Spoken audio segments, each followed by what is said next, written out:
The House will come to order.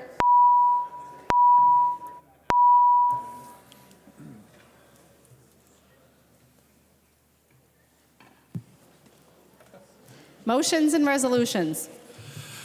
Winkler moves that the rules of the House be so far suspended so that Senate File number 2677 be recalled from the Committee on Workforce and Business Development, Finance and Policy, be given its second and third readings, and be placed upon its final passage. Representative Winkler. Madam Speaker, members, this is a Pawlowski bill to replenish the UI Trust Fund. I ask for your support on suspending the rules. Representative, on the Winkler motion, discussion, Representative Daudt.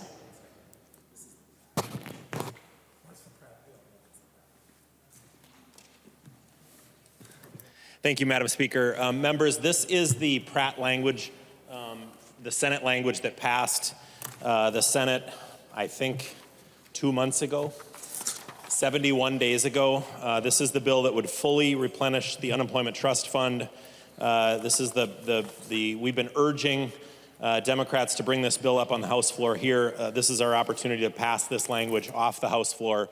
I would encourage members to support this. Let's bring this up and pass it. The Senate passed this with 55 affirmative votes on a very broad bipartisan basis, and it's long overdue that we pass this out of this chamber as well.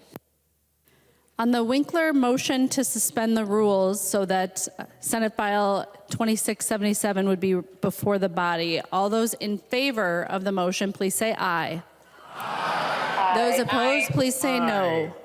The motion prevails. Pursuant to Article 4, Section 19 of the Constitution of the State of Minnesota, Winkler moves that the rule therein be suspended and an urgency be declared so that Senate File number 2677 be given its second and third readings and be placed upon its final passage. Representative Winkler. Madam Speaker, members, this is a follow-on motion to bring the bill before the body and have it ready for action. Any discussion on the Winkler motion? Seeing none, all those in favor, please say aye. Aye. Those opposed, please say no. The motion prevails. The clerk will give the bill its second reading. Second reading, Senate File number 2677. Second reading.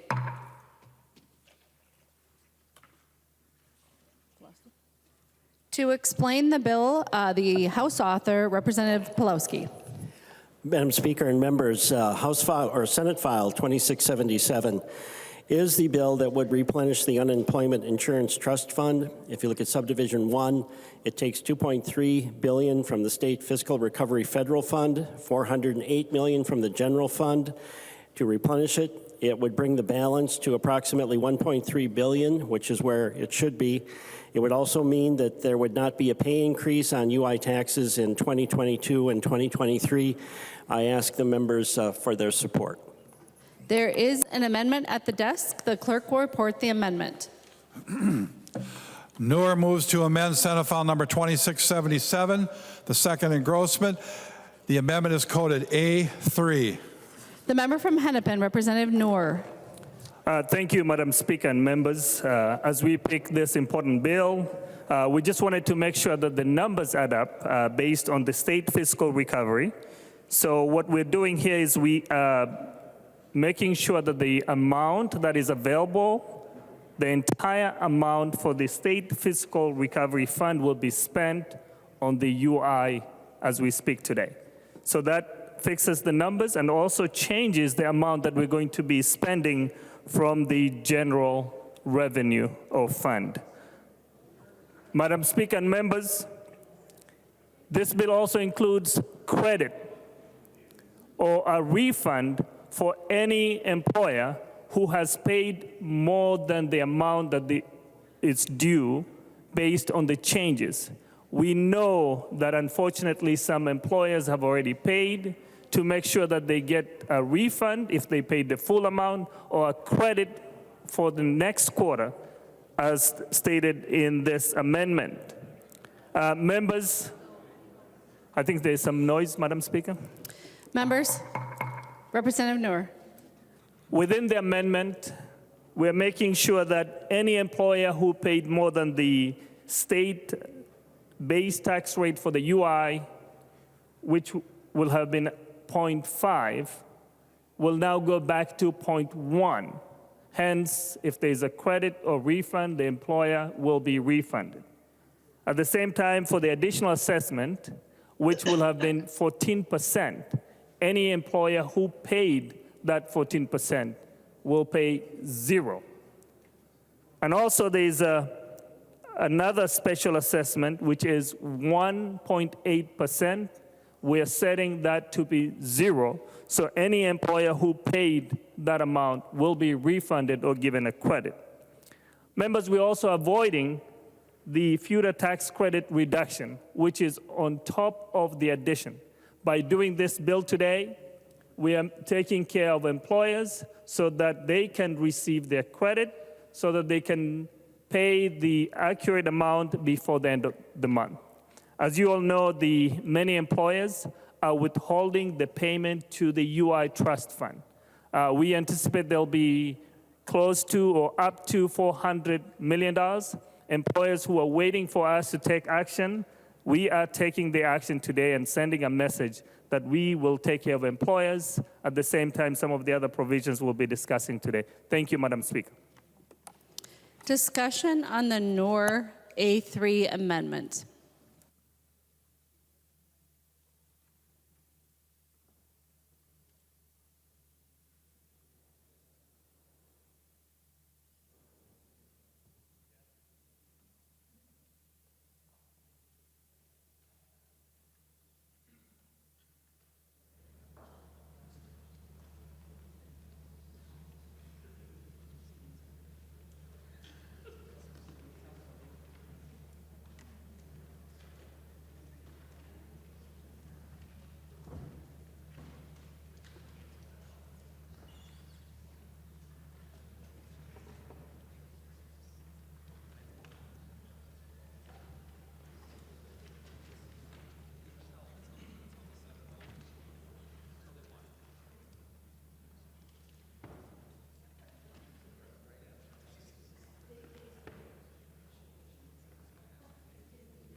Representative Dowd. Thank you, Madam Speaker. Appreciate the indulgence. This is the old-fashioned way of legislating where we move quickly, but I believe we're comfortable with those numbers, so I'm encouraging members to support this amendment. Any further discussion on the NOR A3 amendment? Seeing none, all those in favor, please say aye. Those opposed, please say no. The motion prevails. The amendment is adopted. There's an amendment at the desk. The clerk will take the amendment. Frazier moves to amend Senate File Number 2677, the second engrossment as amended. The amendment is coded A4. The member from Hennepin, Representative Frazier, to your amendment. Thank you, Madam Speaker. And to members, this amendment is essentially to add what was known as House File 2900, which is the frontline workers pay bill. I am very happy to add this amendment, and I would urge you all to vote for it. The amendment essentially, it covers the bill of House File 2900. It would give all essential workers that are covered in the bill $1,500 paychecks if they are eligible. Again, these are the workers that kept us moving forward during the stay-at-home orders. They were not able to work from home. They went into work day in and day out, exposing themselves to the coronavirus. While some of us were able to stay home, they also exposed their families. It is now the appropriate time to make sure that we take care of them, and we also take care of our businesses with the UI replenishment. I urge a yes vote on this amendment, members. Any discussion on the Frazier amendment? The member from Chisago, Representative New Brindley.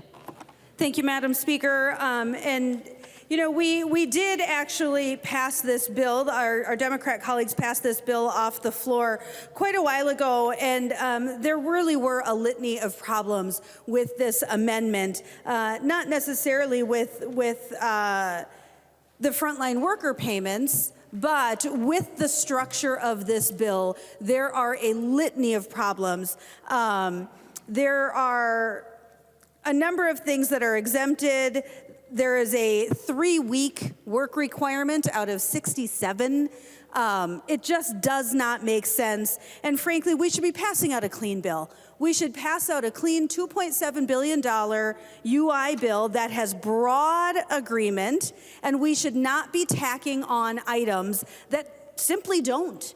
This doesn't have agreement in the Senate, and it certainly doesn't have agreement with Republicans in the House. I would recommend a no vote on this. Thank you, Madam Speaker. Any further discussion on the Fraser Amendment? Seeing none, all those in favor of the amendment, please say aye. Those opposed, please say no. The motion prevails. The amendment is adopted. There's another amendment at the desk. The clerk will report the amendment. Greenman moves to amend Senate File Number 2677. The second Grossman as amended. The amendment is coded A5. The member from Hennepin, Representative Greenman. Thank you, Madam Speaker. That is my amendment. This amendment would add and end the exclusion of hourly school workers from our unemployment insurance. We've seen this policy in various forms. We heard it in workforce, and we've seen it over the years. This is a fundamental unfairness in our law that's been around for decades. What this amendment does is a couple of things. First, it allows hourly school workers to use their wage credits to collect unemployment insurance during those between terms if they're otherwise eligible for unemployment insurance. It also sets up a special revenue fund of $161.7 million to reimburse school districts for those costs of those newly eligible workers. Members, we heard in committee, we have been hearing for a while from the bus drivers, the paraprofessionals, the folks who prepare our kids' school lunches. They are usually the lowest paid workers in our schools, and they don't have the same fairness of being able to rely on the economic security of unemployment insurance that other seasonal workers do and that most other workers do in the state of Minnesota. What this bill does is it eliminates that exclusion and makes this a fairer unemployment system for those workers who are on the front lines for our kids. Thank you, Madam Chair. Or Speaker. The member from Anoka, Representative Scott. Thank you, Madam Speaker. And this amendment, folks, well, first of all, would the amendment's author yield to a question, Madam Chair, or Speaker? She will yield. Representative Scott. Thank you, Madam Speaker. And Representative Greenman, what's the cost on this bill? Representative Greenman. Thank you, Madam Speaker, and Representative Scott. It's $161.7 million from the general revenue to set up the special revenue account at MDE. Representative Scott. Thank you, Madam Speaker. Well, members, I encourage a no vote on this amendment. This is a tax increase. It can't help but be anything but a tax increase. And furthermore, the people that this is targeted at, the school bus drivers, the people that work in the lunchrooms, they know when they take those jobs that they are part-time jobs. They're not full-time employees. They know that if school's not in session, they're not going to be working. So members, in any other industry that you can think of, a person that is hired to do a part-time job knows it and should not expect unemployment benefits. So I would encourage a no vote.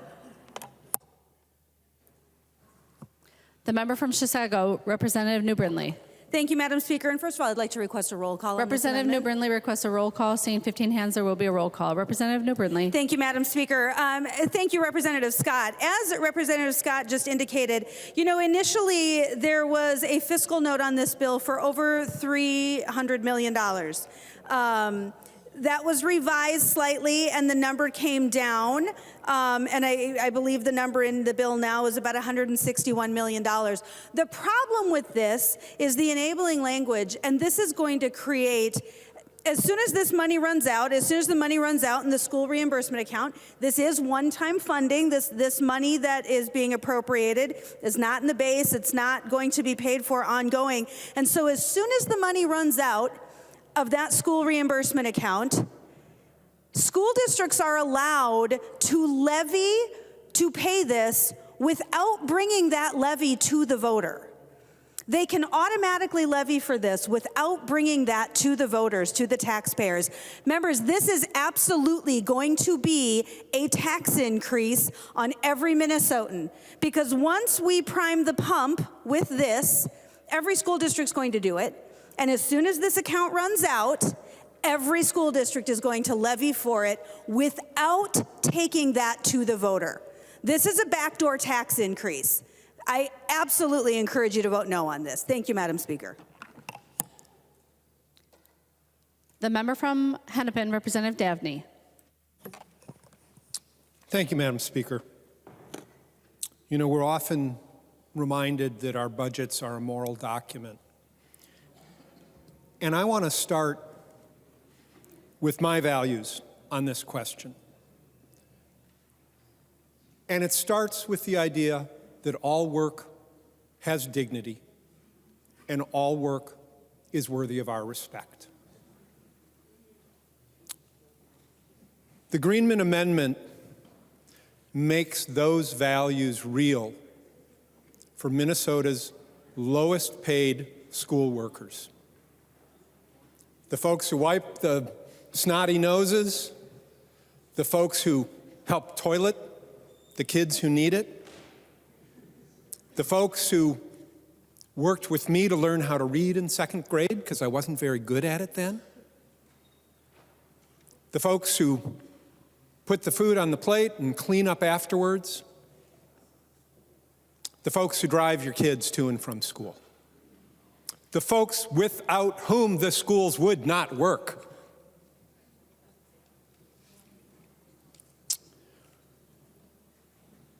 The Greenman Amendment establishes a special revenue fund that cannot be rated under the language of the amendment,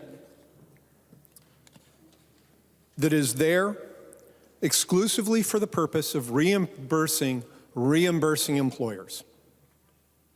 So school districts not only will see no cost under the Greenman Amendment, they may well see savings.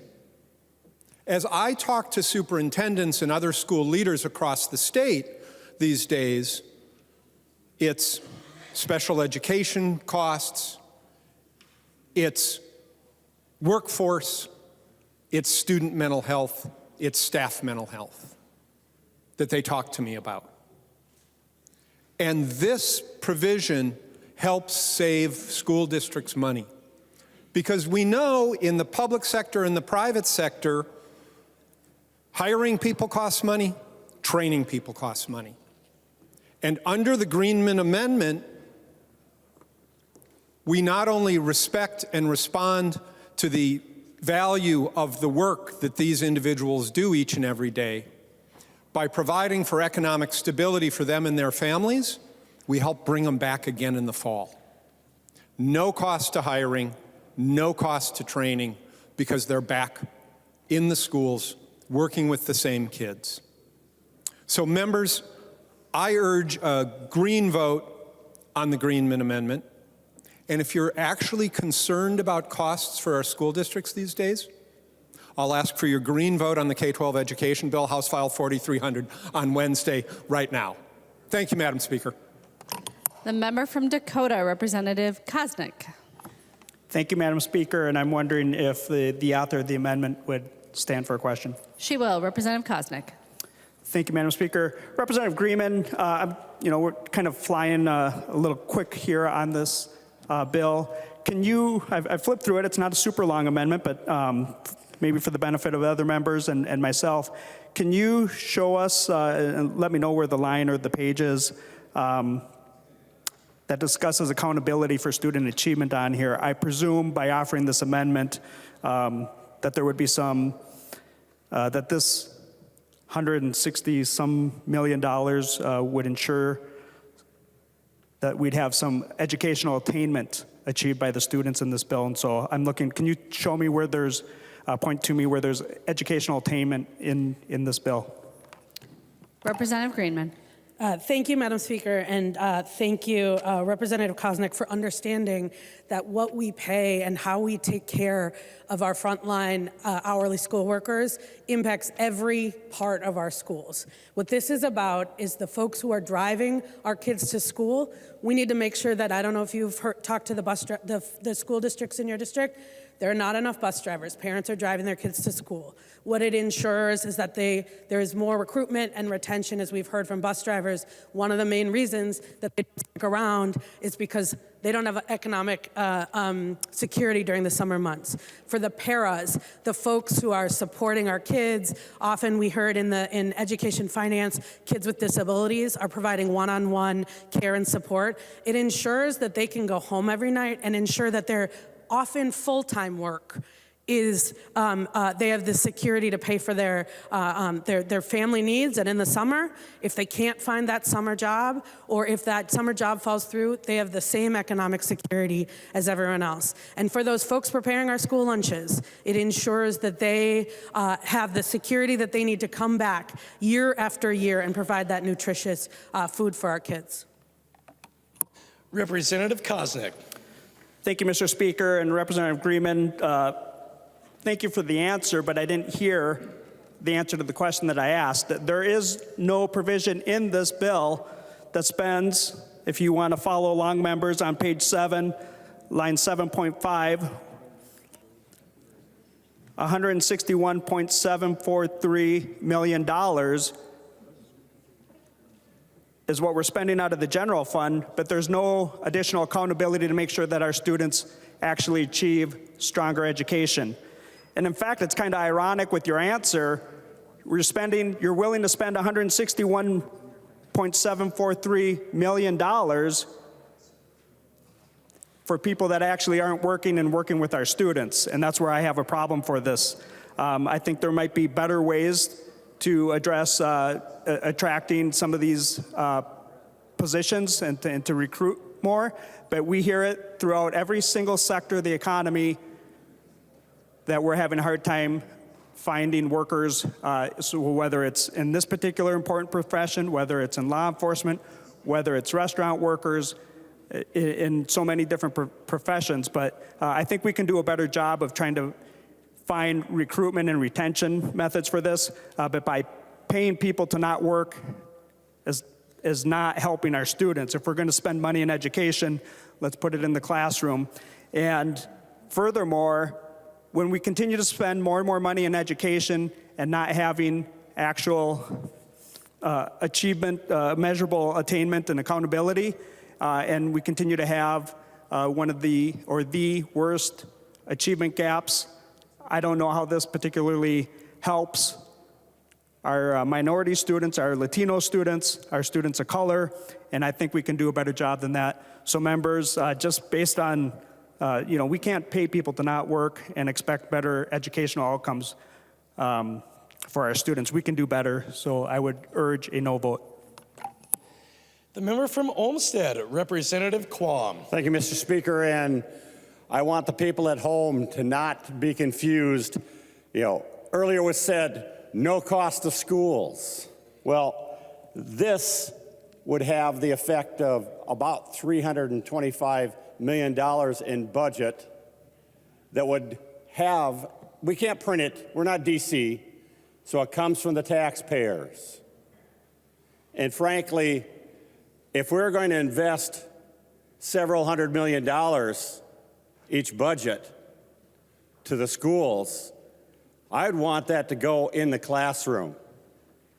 And we've talked about it before, part-time jobs are what people saw.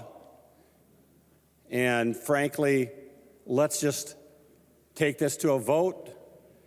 I hope we vote it down. If not, I'm sure it will not survive conference committee. I recognize the member from Wright, Representative O'Neill. Thank you, Mr. Chair.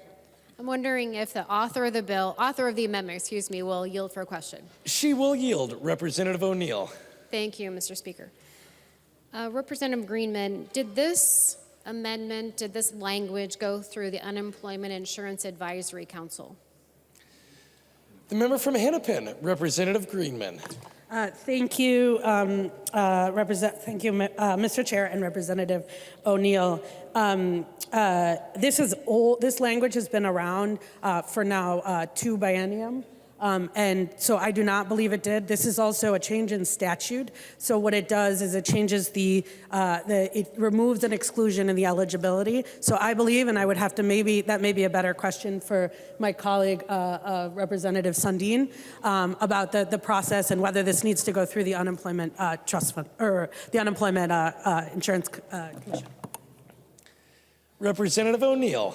Thank you, Mr. Speaker. Well, I'm wondering if, I believe she said Representative Sundin would yield for a question then. He will yield. Representative O'Neill. Thank you, Mr. Chair, Mr. Speaker. Representative Sundin, do you know if these provisions, now I used to serve on the Unemployment Insurance Advisory Council. I don't remember serving with you, but apparently you are the expert now, but did this language in the last 2 years or even 4 years go through the Unemployment Insurance Advisory Council? And if so, what was the conversation? I recognize the member from Carlton, Representative Sundin. Thank you, Mr. Speaker. Just for clarification, I serve on the Workers' Comp Advisory Council. It's got nothing to do with unemployment. Representative O'Neill. Thank you, Mr. Speaker. Yeah, I was wondering because I've never seen you in that room, but I'm wondering if Representative Greenman would yield again. She will yield. Representative O'Neill. Thank you, Mr. Speaker. Representative Greenman, do you know who on your side actually does attend the Unemployment Insurance Advisory Council meetings? And if so, would that person let us know if in the last 2 years, in the last 4 years, has this language been discussed? Because I know it was discussed when I was there, and I know what the answer was, but I'd love to hear it from your side of the aisle. Representative Greenman. Thank you, Mr. Speaker, and thank you, Representative O'Neill. I just think that our Chair Sundin knows everything, but I am going to say that can you, I believe he does, but I think that's a question that's best asked for Chair Knorr. Representative O'Neill. Thank you, Mr. Speaker. We're kind of playing round robin here. I wonder if Representative Knorr will now yield for a question. He certainly will, Representative O'Neill. Thank you, Mr. Speaker. Representative Knorr, do you currently serve on the Unemployment Insurance Advisory Council? And if so, has this language been discussed in the last 2 years or 4 years? And if so, what has been the conclusion of the Advisory Council? The member from Hennepin, Representative Knorr. Thank you so much, Mr. Speaker. Representative O'Neill, as a member of the Advisory Council, we haven't even met recently at all. The Advisory Council is the Advisory Council. We don't have to go through the Advisory Council. As you see right now, as we speak about this bill, none of the replenishment or changes on this bill ever went to the Advisory Council. Similarly to this amendment, it doesn't have to go through the Advisory Council. And yes, this language has been before the Advisory Council, and yes, the members have been supportive of. In fact, we passed similar bill last session about the hourly school workers in the jobs bill. So this is not a new language. It has existed for a while. We are making significant changes thanks to Representative Greenman for all the work that she has done. We are about to make sure that we provide the required help for the hourly workers who have been left out for so long. This is a moment of making a difference, and we're ready to do that. Thank you so much, Mr. Speaker. Representative O'Neill. Thank you, Mr. Speaker. Well, in that long answer, I did hear that no, this language has not, in fact, gone. And in fact, according to Representative Knorr, it doesn't need to. Well, that's a little bit offensive, actually, because they're quite particular about language changes, particularly when they equate to $161.7 million change. They're pretty particular about having that language actually reviewed, discussed. And if you actually are a member of the Unemployment Insurance Advisory Council, then you will know that all of the stakeholders are there and they discuss it. And much like the Work Comp Council, they do review and they bring their recommendations here. So it's a little offensive as a former member of that council to say that we don't need to listen to what they have to say. So the other thing I would point out, members, is that this is an ongoing expense with a one-time appropriation. And I believe Representative New Brindley also pointed out the fact that where does that money now come from? It'll come from all of our communities with increased property taxes and levies for the school. So what we're doing here is exactly what was said earlier, is a $161.7 million tax increase to all of our districts across the board. You know, there's something else too, and I really wish Representative Noor had actually attended some of these meetings, because it's my understanding that this estimate is based on a fairly low take rate. So there's an understanding that only certain employees will actually take unemployment.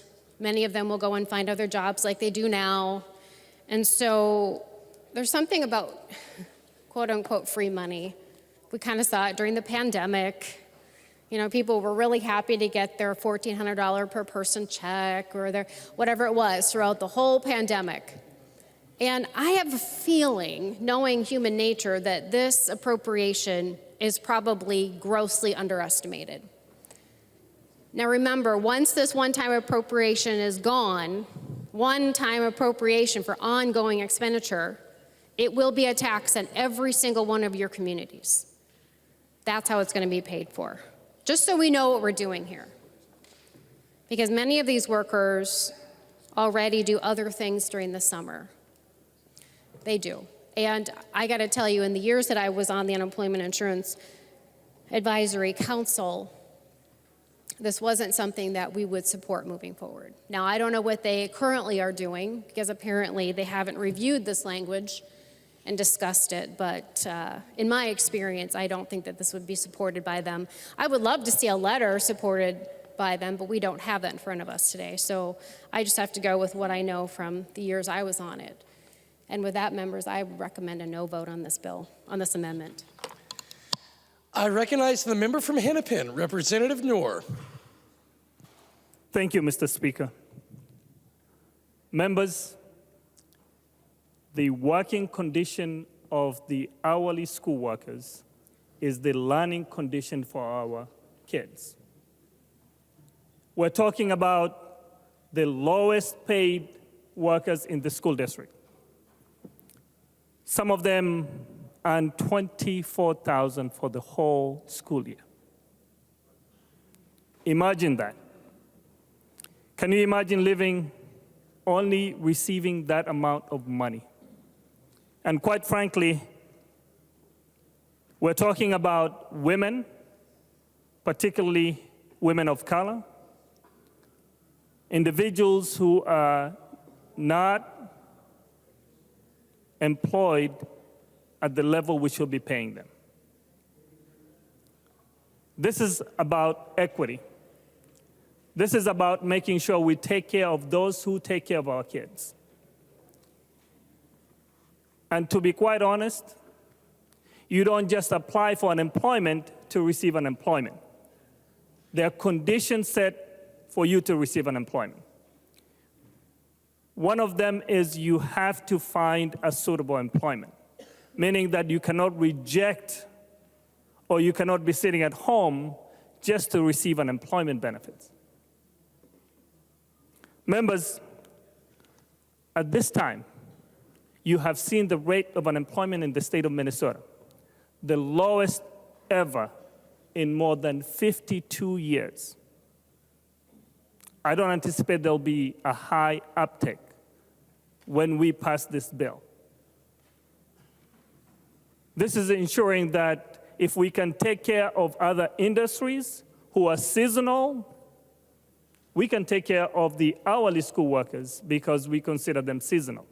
I had that. They should not be expecting anything if they're required to work a limited time. But guess what? We do that for others. Maybe they're not women, to be quite honest. So what we're fighting for is individuals who have given their time.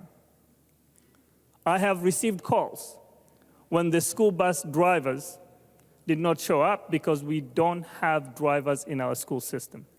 Imagine that I have to drop everything, that I'll have to go on Zoom using my phone to drive to the school to pick up my kid with a short notice because we haven't taken care of workers in this state, particularly those who are building relationships with the kids. There are kids who really depend on that school bus driver. That's the only person who they can relate to on many things who they don't have another person that they can talk to. It's not only about the school bus drivers. It's the lunch lady or the lunch person who's helping those kids, who makes sure that the kids are fed before they go to the classroom, who makes sure that the schools are clean. And quite frankly, it's inappropriate to call them, they're just getting free money. We need to respect workers no matter where they work, what they do, who they are. We should show them that we appreciate them. We should value them and make sure that when we're discussing on matters related to people who really help us, it's not the best thing to make allegations or call them names or do anything that is inappropriate. And I ask for your support on Greenman's amendment. The member from Mille Lacs, Representative Erickson. Thank you, Madam Speaker. Would the author yield for a question? She will yield. Representative Thank you, Erickson. Madam Speaker. Representative Greenman, would you explain the school reimbursement account, please, and what happens after this one-time money is exhausted? Representative Greenman. Thank you, Madam Chair or Madam Speaker, and I'm glad we're talking about this, because what this does and how this is set up, it's a special reimbursement account, and as I think Chair Davnie said, it's set up so that once the money is there, it can only go to reimbursing school districts. Now, this gives an opportunity to talk about the data, and we believe that the recipiency rate or the uptick rate, as Representative O'Neill talked about, is actually much higher than it will be in actuality, because of the experience that Illinois had actually implementing this law. And based on that, this is probably an overestimate by about a factor of 5. And what that means is once we put this money in that account, we think it'll be 1 or maybe 2 biennium where school districts will get reimbursed. Now, how it works is the deed will certify the unemployment costs for these newly eligible, just the newly eligible workers. That will go to MDE, and MDE will on a quarterly basis reimburse these school districts on the same schedule that they're incurring the costs. Representative Erickson. Thank you, Madam Speaker, and thank you, Representative Greenman. In paragraph D, however, under subdivision 3, it talks about a pro rata basis. So why would that occur? Representative Greenman. Thank you, Madam Speaker. The reason that occurs is unless if a subsequent legislature decides to refill this fund, they could. But if they don't, as the account goes down, the idea is the last set of payments will be pro rata as the fund is drawn down. Representative Erickson. Thank you, Madam Speaker, and would she continue to yield? She will yield. Representative Erickson. Representative Greenman, in regard to this money being dispensed and gone from this special revenue account, what happens in regard to levies? Representative Greenman. Thank you, Madam Chair, and I think that is a good question for Chair Davnie, if you'd prefer to ask him. Representative Erickson. Thank you, Madam Speaker. Sure, if Representative Davnie would like to yield. Representative Davnie, in regard to levies, do charter schools have levy authority or school cooperatives if and when this money expires? Representative Davnie. Thank you, Madam Speaker. Thank you, Representative Erickson. As you know, school districts have an unemployment levy. As some members on your side seem to be objecting to that, we've waived the rules tonight. If any of them wish to offer an amendment to eliminate the unemployment levy for school districts, the floor is open. You are correct in identifying that charter schools do not have levy authority, neither do co-ops. So as Representative Greenman indicated, we expect this fund to last several bienniums. We also intend to robustly fund schools in Minnesota in our proposal. And schools, charter schools and co-ops can build this into their both cost savings from retaining staff and reducing costs, as well as any potential reimbursements they might need. Thank you, Madam Speaker. Representative Erickson. Thank you, Madam Speaker, and thank you, Representative Davnie, for verifying that charters and co-ops do not have levy authority, and this will certainly be an extra burden on all the taxpayers of the state. Would Representative Greenman yield for one more question, please? She will. Representative Erickson. Thank you, Madam Speaker. Representative Greenman, how about bus drivers or even school lunchroom workers who might be under a vendor other than the school district, for example, a private bus company? What happens to those employees? Representative Greenman. Thank you, Madam Speaker, and thank you, Representative Erickson. I'm actually glad you asked the question.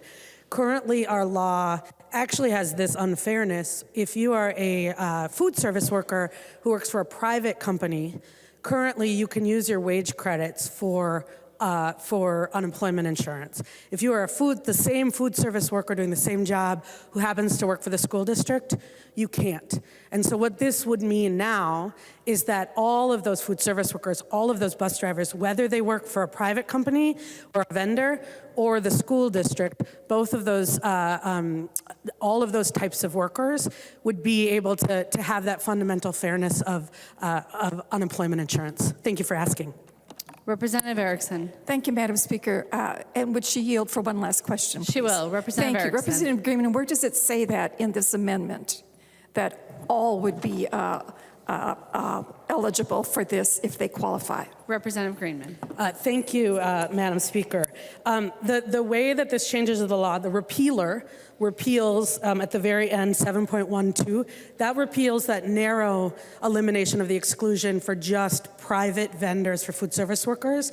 So with that excluded, or with that repealer, this bill, and what if you look at 2.24, where it says the paragraph does not apply to an applicant in the position for which no license is required.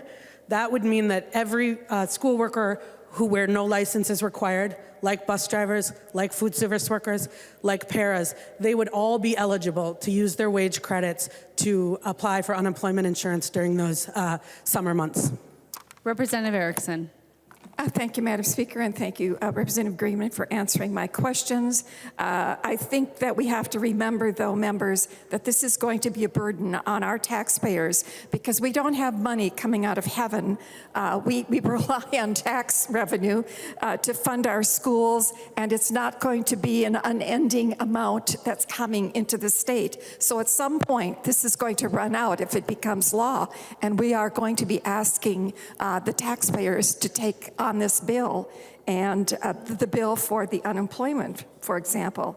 And with charters not being able to levy, there's going to be a discrimination factor here, the same with cooperatives. So let's think carefully before we proceed with this. Thank you, Madam Speaker. The member from St. Louis, Representative Sandsted. Thank you, Madam Speaker and members. One of the groups of people involved in this bill that we haven't heard about are the ESPs, the educational support staff in our schools. And to a point that Representative Koznick made earlier on accountability, while there may not be a specific set of language in this bill that calls for accountability, I guarantee you, if we take these people out of the classroom, our students are going to be the ones that are going to suffer. These individuals are absolutely, absolutely critical to the success in our classrooms and ultimately to the success of our students. Right now, our public schools are facing shortages of teachers, licensed teachers, and ESPs.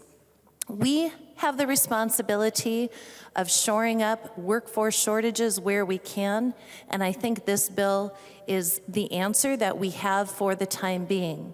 I've also heard tonight about the burden on the taxpayers, that could be a possibility. While school districts have the authority to levy, they may or they may not.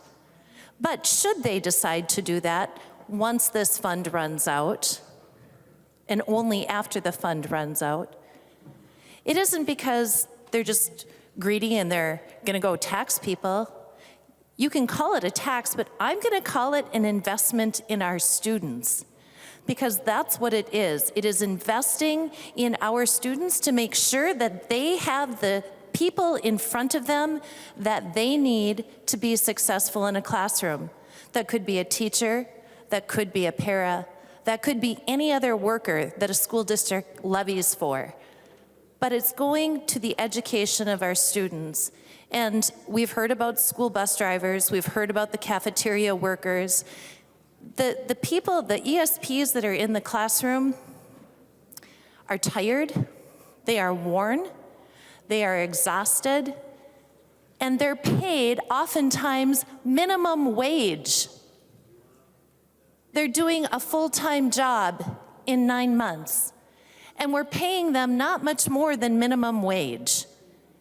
If they could, or if they were paid a living wage and offered benefits, we wouldn't be having this conversation. But we don't.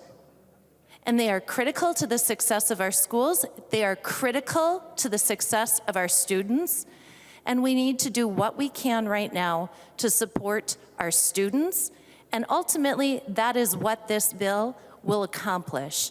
So whether you agree with me or not on everything I said, I live this experience when I'm in the classroom. I see the work that is done. I know the shortages that exist. I know we need to stabilize this, and that is our responsibility. So tonight, I ask you to vote green on this amendment. Thank you. The member from Chisago, Representative New Brindley. Thank you, Madam Speaker and members, and thank you for the conversation. It's been enlightening. I'm wondering if the author would yield for one more question. Representative Greenman will yield. Representative New. Thank you, Madam Speaker, and I apologize. I have not seen the fiscal note for this, and I'm wondering if you can tell me how many FTEs the Department of Education is expecting to add to manage this. Representative Greenman. Thank you, Madam Speaker. It is a $161.7 million appropriation, and in the bill, there's up to 1% for administrative costs. Representative for MDE. Representative New Brindley. Thank you, Madam Speaker. And if the author would continue to yield. She will yield. Representative Thank you, New Madam Brindley. Speaker. In the fiscal note, was there an expected need for additional FTEs at MDE? Representative Greenman. Your mic is not working. Try putting it down and then back up. Madam Speaker, now I'll turn it down. No. Representative New Brindley.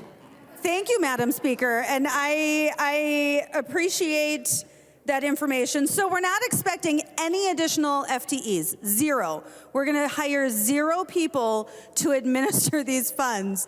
But with no additional FTEs, we are giving the commissioner $1.6 million for what?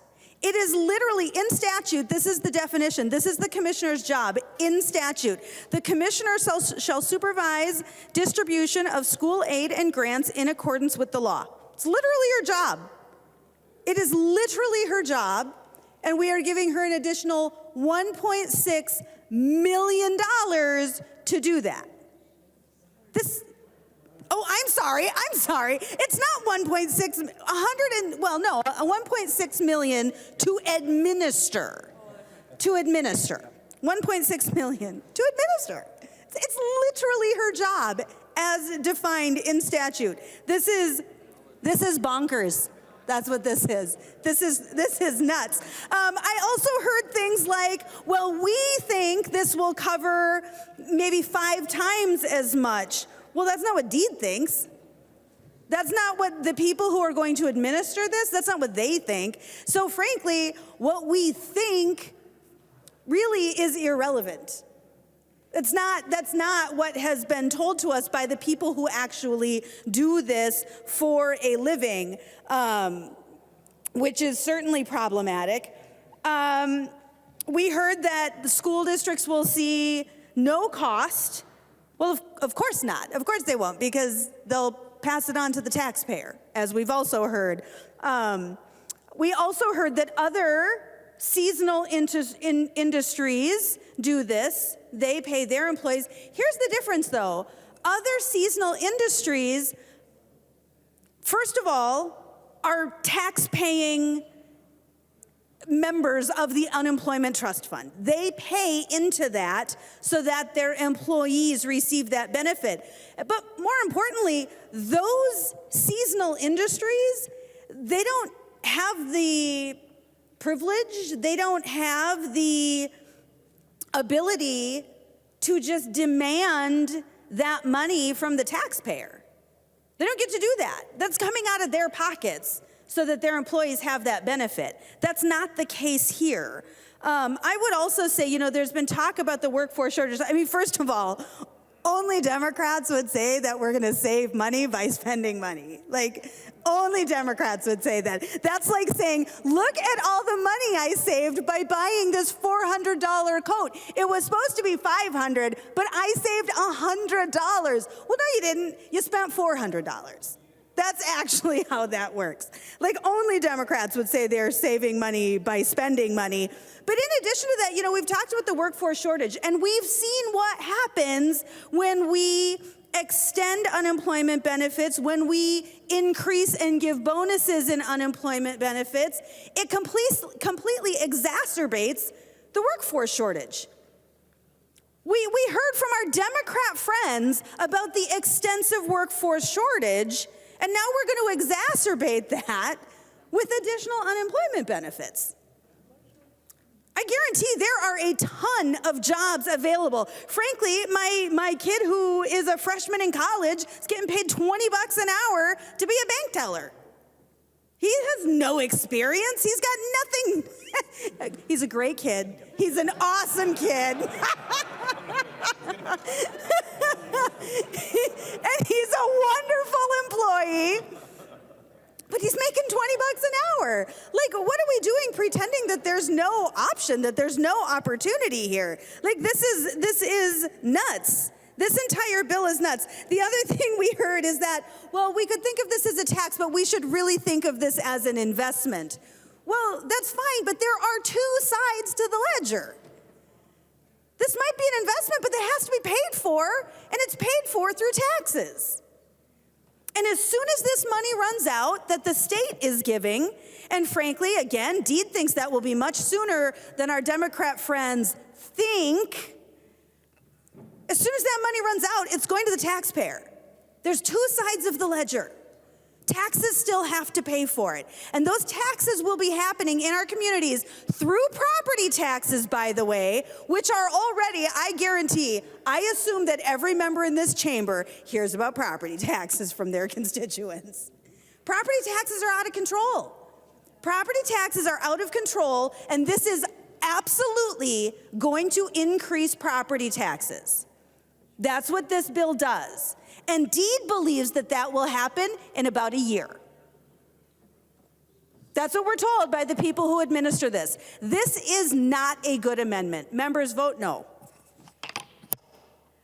Any further discussion? Representative Greenman.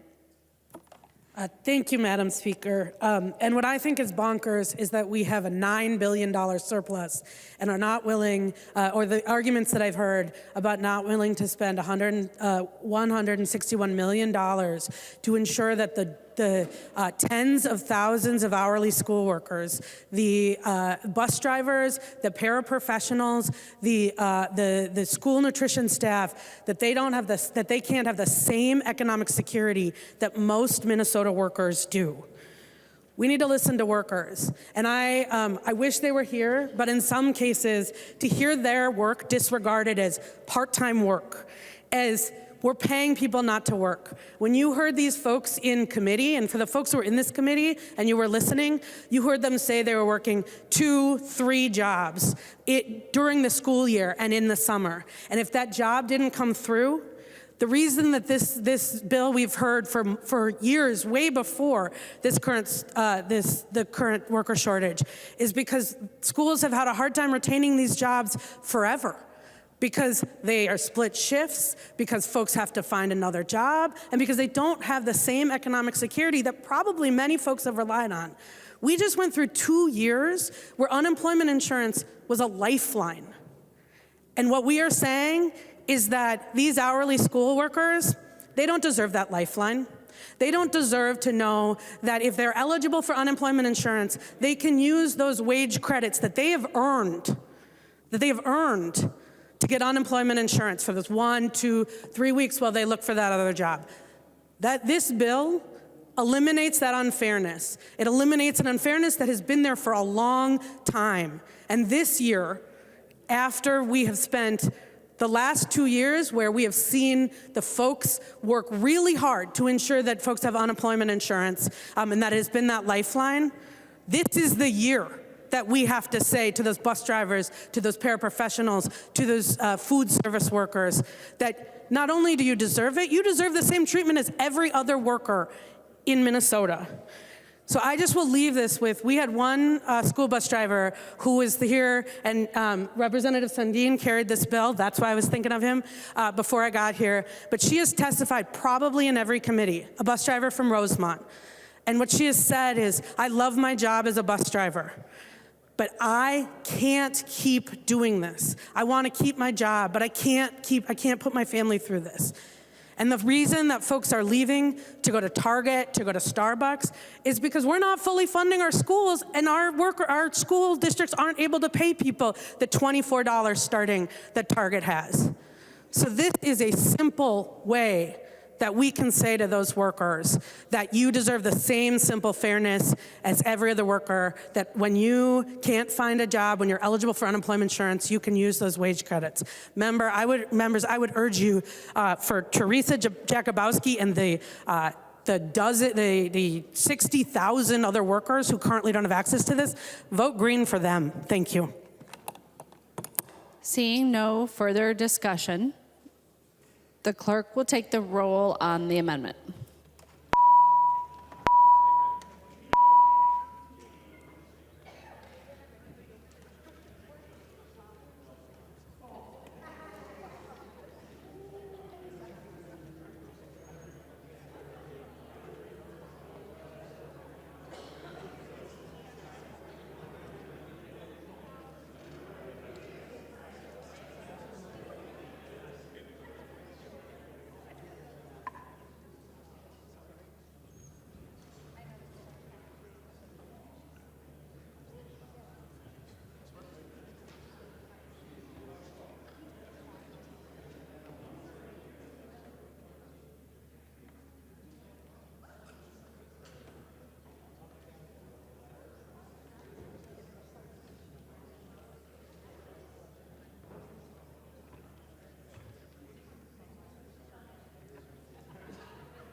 Will the chief clerk please call the names of the members who have not yet voted?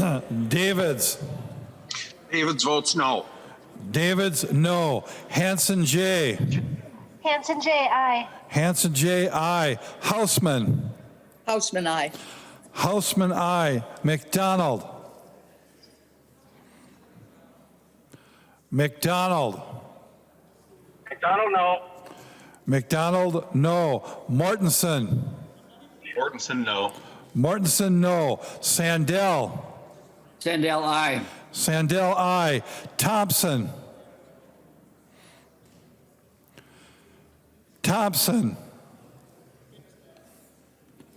The clerk will close the roll.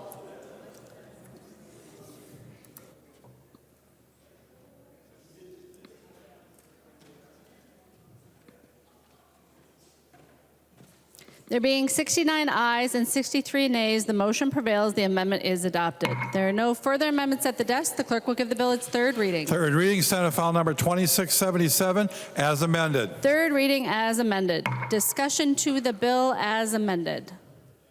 Any further discussion? The member from Anoka, Representative Heinrich.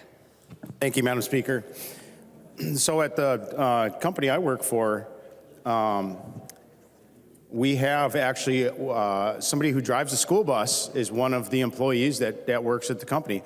I work in the asphalt and concrete industry. Some people know that. We need truck drivers.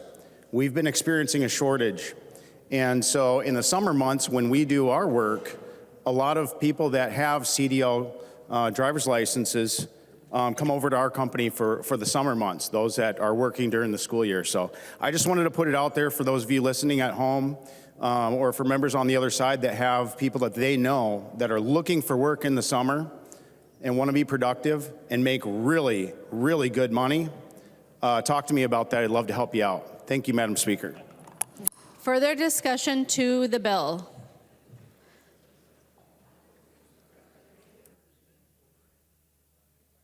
We don't have to have discussion. The member from Wabasha, Representative Drazkowski. Thank you, Madam Speaker. Madam Speaker, members, I don't know where the fire is on this bill. We've seen a bill come through here with an urgency declared tonight, Madam Speaker.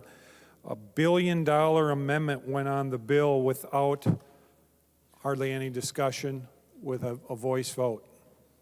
This body didn't take a vote on a $1 billion amendment. Let that sink in. $1 billion, and people in this body didn't want to be on the record for it.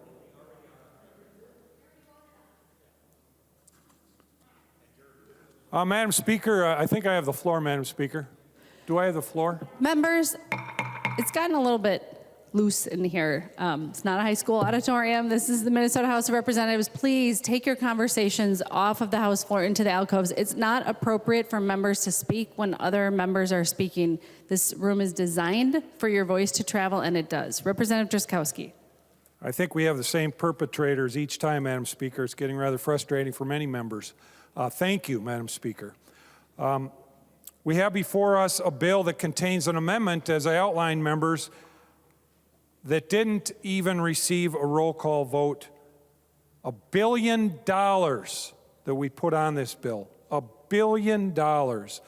I've got some questions about the amendment that we did put on, Madam Speaker, and I think it was Representative Frazier who authored the amendment. Would he yield, Madam Speaker? He will yield. Representative Drazkowski. Thank you, Madam Speaker. So, members, again, this is the frontline worker payment bill. There's a public purpose outlined here, which is on the front part of the bill that I didn't really understand. But as I look through the bill, $1 billion that are up to $1,500 payments to some workers throughout the state. I'm wondering, Representative Frazier, as I read the bill, it appears that these workers are people who actually got paid for their work. Is that correct? Representative Frazier.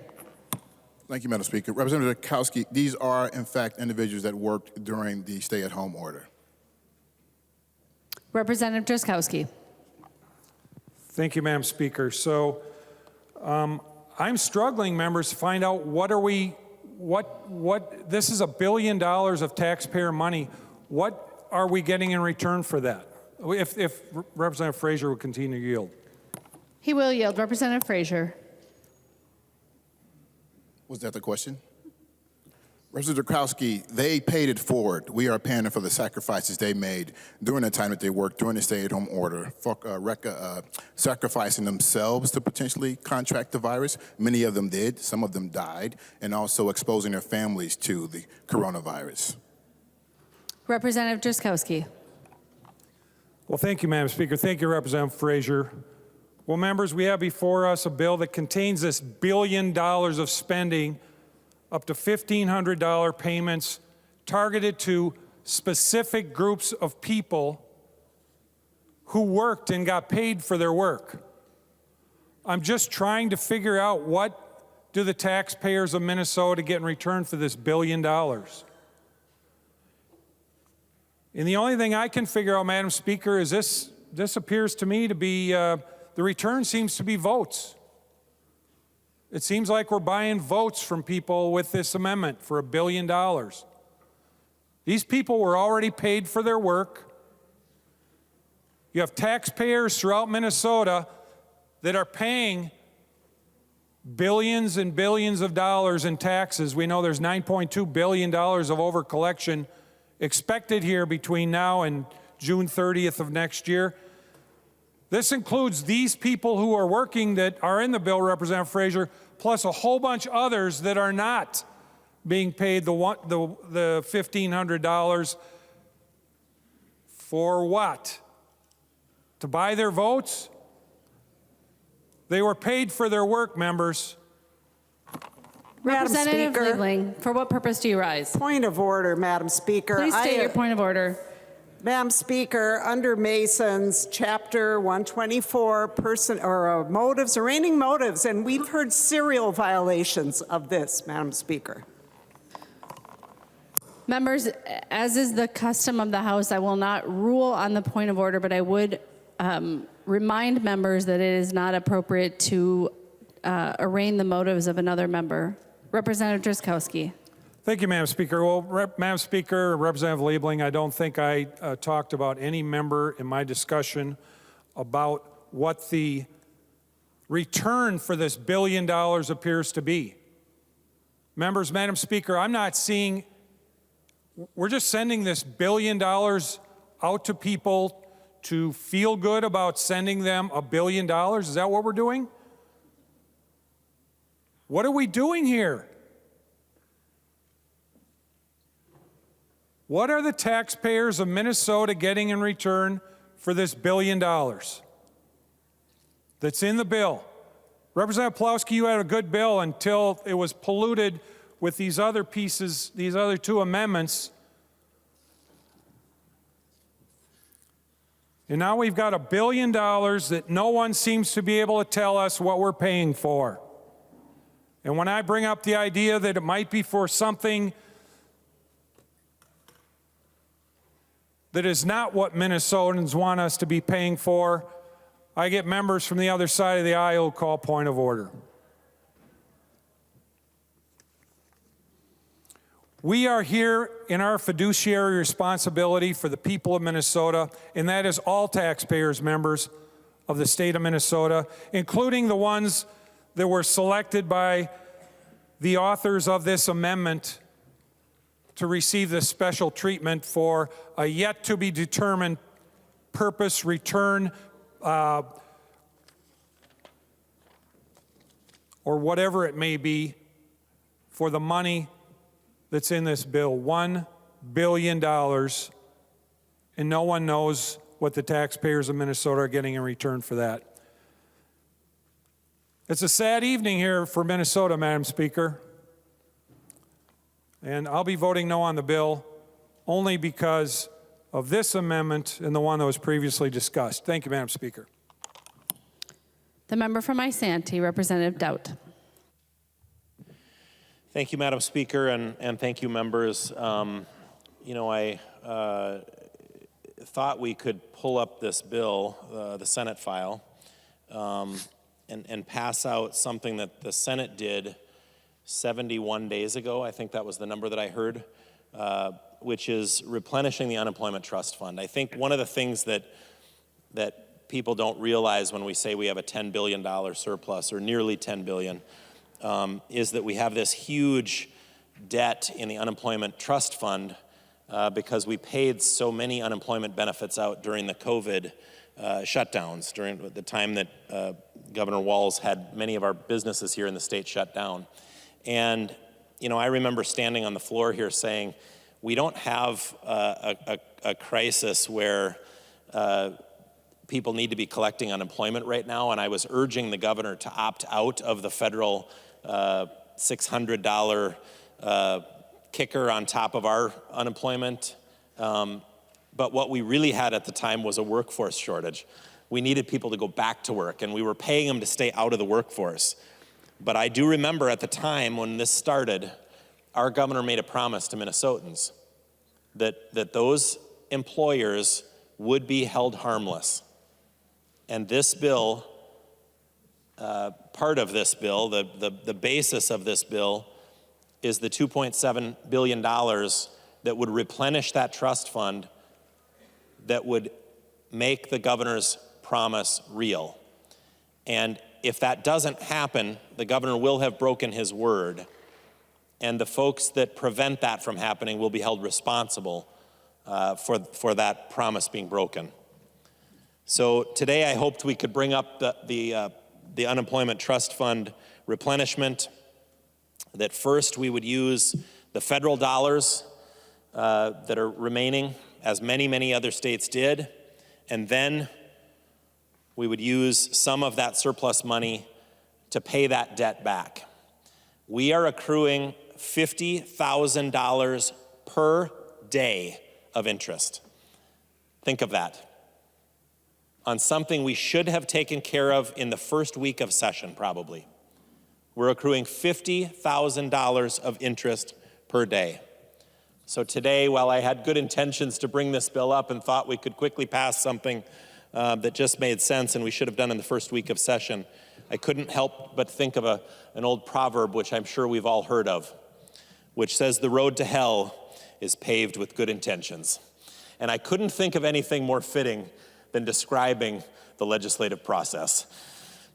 The road to hell is paved with good intentions.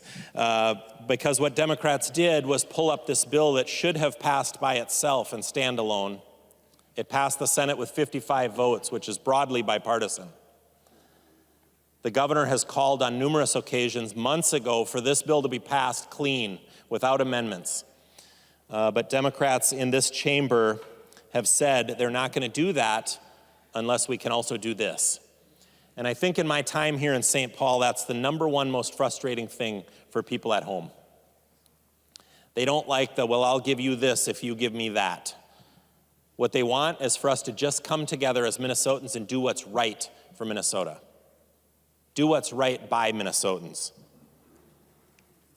And I think tonight we're missing an opportunity. Democrats have again amended a couple of things onto this bill that really shouldn't be here. One of them is a bill that spends $1 billion to give bonuses to frontline workers and actually breaks a deal, an agreement that Democrats had made with Senate Republicans a year ago when they set that number at $250 million. And if you wonder why it's difficult sometimes to get an agreement here in St. Paul, is because we agreed on something and then we moved the goalpost 400% further away, right? And that's what makes it difficult to get an actual agreement. So they've added this in. By the way, we've already passed that. I appreciate Representative Drazkowski's calling out the fact that he forgot to call for a roll call tonight on that vote if he wanted one. But I'll remind him that on February 24th, I assume he voted with me against that same exact provision, and it was a recorded vote, and I appreciate Representative New calling that to everybody's attention tonight during that debate, while she asked everyone to vote against that amendment. So we all have a recorded vote on that. But not only have the Democrats passed it once already in another bill, but they're adding it here. Why? That's a good question. Because all it does is make it more difficult for us to actually live up to the promise that was made to the employers of the state of Minnesota at the beginning of the pandemic, when we all promised them that they would be held harmless. And last night, what day is it today? Yes, it seems like a week already, doesn't it? Last night in this chamber, the governor referred to if this does not get repaid into this trust fund, He literally referred to it in his speech as it will force a huge tax increase on Minnesota employers. He said it will force a tax increase. And that is factual as it could be. Because if we don't live up to the promise that they would be held harmless, our employers will be the ones that will be forced to make up for those broken promises. And some of our employers have and will receive notices of increases of, I heard one case where it was a 200% increase in their unemployment insurance bill. So this was our opportunity tonight to make this really simple, but unfortunately, I feel as many times this session, Democrats have actually moved us further away from getting to an agreement. I think there are a couple of good things, and I wish I could encourage members to vote for this bill tonight, because number one, it does live up to that promise. So we're gonna go into a conference committee here, apparently, with a couple of things. We're gonna have a Senate position and a House position that are the same, which say that we both believe that we need to replenish the unemployment trust fund fully with approximately $2.7 billion. So when they put the side-by-sides together in the conference committee, the House and the Senate position will be exactly the same. I think that marks real progress. The other thing that will be the same is that both bodies have spent first and fully expended those remaining $1.14 billion worth of federal money. And I think it's important to use the money first that the federal government sent us for this purpose to actually pay off that debt. And if we do that and do it quickly, we'll stop the clock ticking or the cash register ringing on the $50,000, the $50,000 per day of debt that we're ringing up by having that debt with the federal government. That's every day in interest. $50,000 every day in interest. So it is important, members, that we do this right away. The other provision that Democrats have added is a provision on giving unemployment benefits to hourly school workers, something that those unions have been trying to get for many years and has been hotly debated for many years in this chamber. But in this job market, at a time when I don't know that there's anybody making minimum wage right now. And we heard testimony tonight of kids with no experience. I'm sure he has experience doing something. I'm sure he's a very talented kid. Hope the bank doesn't fire him. But getting a job at $20 an hour. And I think you could find 10 jobs at $20 an hour right now. There's enough people looking for work. And if you question that, think of all the businesses that haven't opened fully and returned their open hours to their pre-pandemic status because they can't find the workforce to come back to work. And believe me, they're willing to pay to get people in. So at a time when our crisis isn't that people aren't making enough money on unemployment and that we've got the highest unemployment rate, our crisis is we have a workforce shortage. So when one of the biggest problems that faces this state right now is we have a workforce shortage, and the problem that Democrats are trying to solve is they're trying to give unemployment benefits, and they're holding up other bills to do it. That ought to be the eye-opener that shows Minnesotans who's ready to lead in this state and who's chasing problems from 10 years ago. It's time that we match our priorities in this chamber to the problems that face this state. And while this bill has a couple of good provisions in it, it has a couple of doozies that unfortunately aren't going to earn bipartisan support or likely earn bipartisan support. I'm going to encourage members to vote against this bill, unfortunately. And as much as we need to live up to that promise to replenish that unemployment trust fund, we can't send this bill out of here with those other two provisions. So we should go back to the drawing board and send out a clean bill, just like the Senate did 71 days ago, that replenishes the unemployment trust fund, just like the governor has asked you to do months ago, to send out a clean bill to replenish the unemployment trust fund. But unfortunately, here it is, clogged up. and broken down on a road to hell that's paved with good intentions. So members, unfortunately, I'm going to ask you to vote against this bill tonight, and this bill will go to conference committee, and hopefully we can fix these things in conference committee, and hopefully this week get a bill that will live up to those promises and make sure that the employers in this state don't get held holding the bag for broken Democrat promises. That's what we need to prevent. We don't want the people who pay the employees and provide the jobs in this state to get held holding the bag for broken Democrat promises. So I'll ask for a no vote tonight, but we've got more work to do to get this bill ready to pass. The member from Hennepin, Representative Winkler. Thank you, Madam Speaker. Members, to use your analogy, Representative Dowd, the roads in Minnesota are paved by Minnesota workers.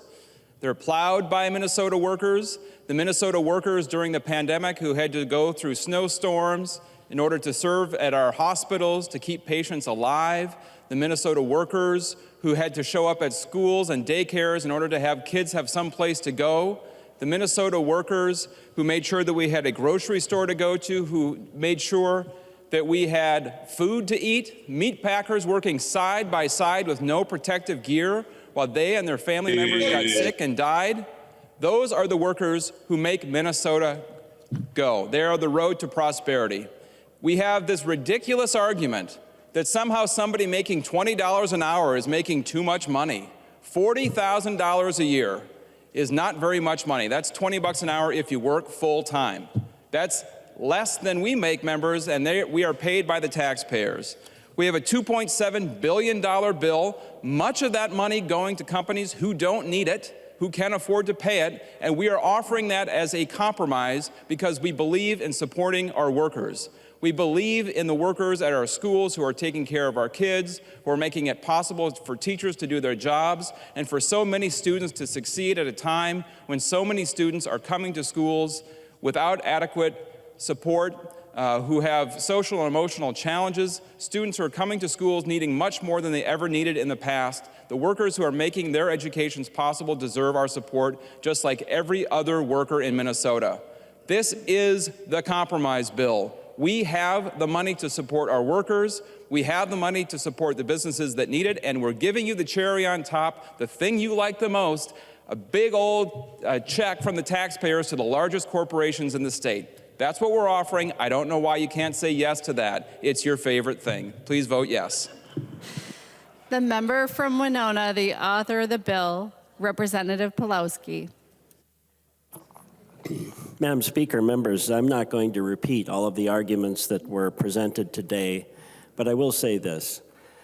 We have a bill before us that addresses one of the most onerous outcomes of the pandemic. And we could have done it, as others have said earlier, but we did not. We have the opportunity now to fully pay back this fund, stop an increase in taxes on our businesses, and move forward. The House and Senate disagree. They often do. But hopefully, we will be able to work that out. But at least we're moving on something. We are getting to a point now where we're resolving one of the worst outcomes of the pandemic. I encourage you to vote yes. The clerk will take the roll on the bill.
Will the clerk please call the names of the members who've not yet voted?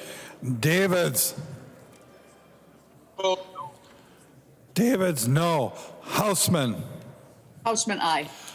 Houseman, aye. McDonald. McDonald, no. McDonald, no. Morrison.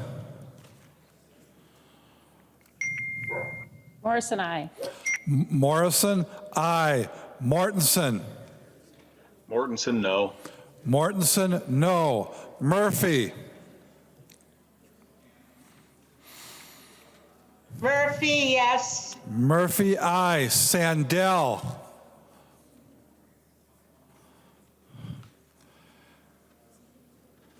Sandell.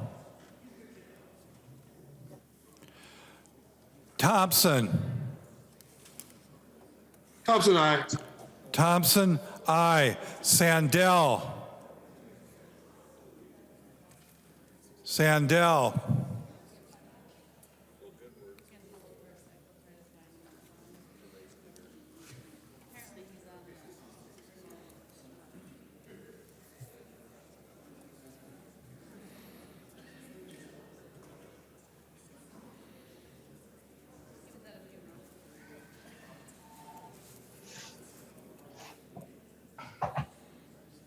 Madam Speaker, Representative Sandell. Sandell votes yes on the bill. Thank you. Sandell, aye. The clerk will close the roll.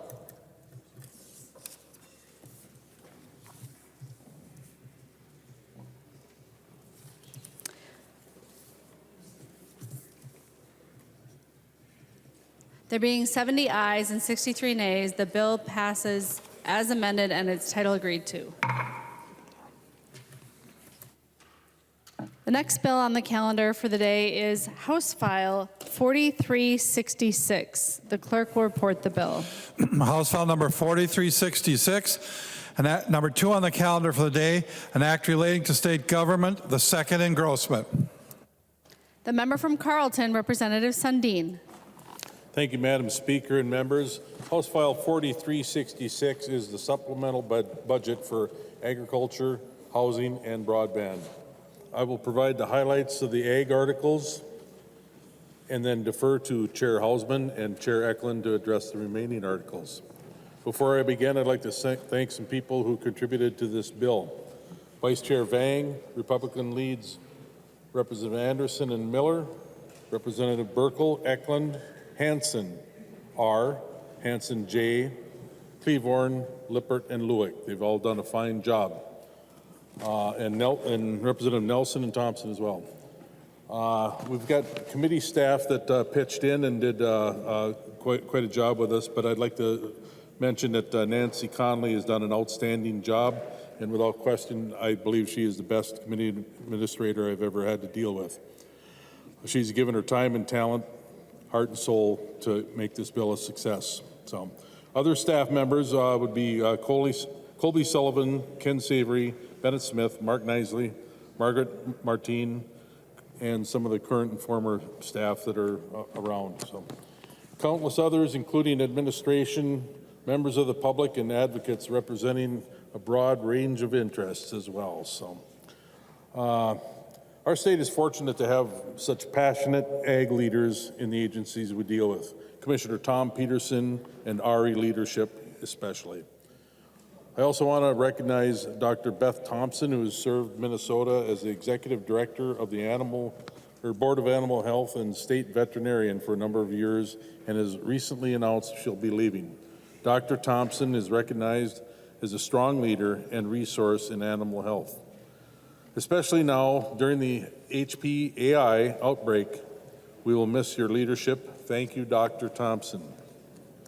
This bill has the fingerprints of every member of the committee on it, as well as the diverse perspectives of others offered their ideas, suggestions, and input. My sincere thanks to everyone. To the bill, I'm proud to present the supplemental ag budget contained in this bill. It is an historic investment in an ag-related spending on top of the comprehensive bill passed last year. In deciding how to use our $60 million working target, we made a conscious effort to look forward and invest in opportunities that a changing world presents. It builds on established programs in traditional production agriculture. It invests in areas that haven't really been fully developed. It responds to emerging issues critical to our state. A few of the highlights include $4.5 million in fiscal year 22 to the Department of Agriculture for emergency response and preparedness. Being prepared and ready to respond to ag emergencies is central to the roles of the department and the Board of Animal Health. And when emergencies appear, like we are now seeing with a high pathogenic avian flu, their role is magnified. This funding will be critical in our state's response. We've got $24.25 million for soil health and research. Increasingly, we're hearing from farmers who want to do more to protect their soil and water and the environment while improving their crop production, but they need help. This bill responds in a big way. $6,750,000 for a new healthy soil initiative.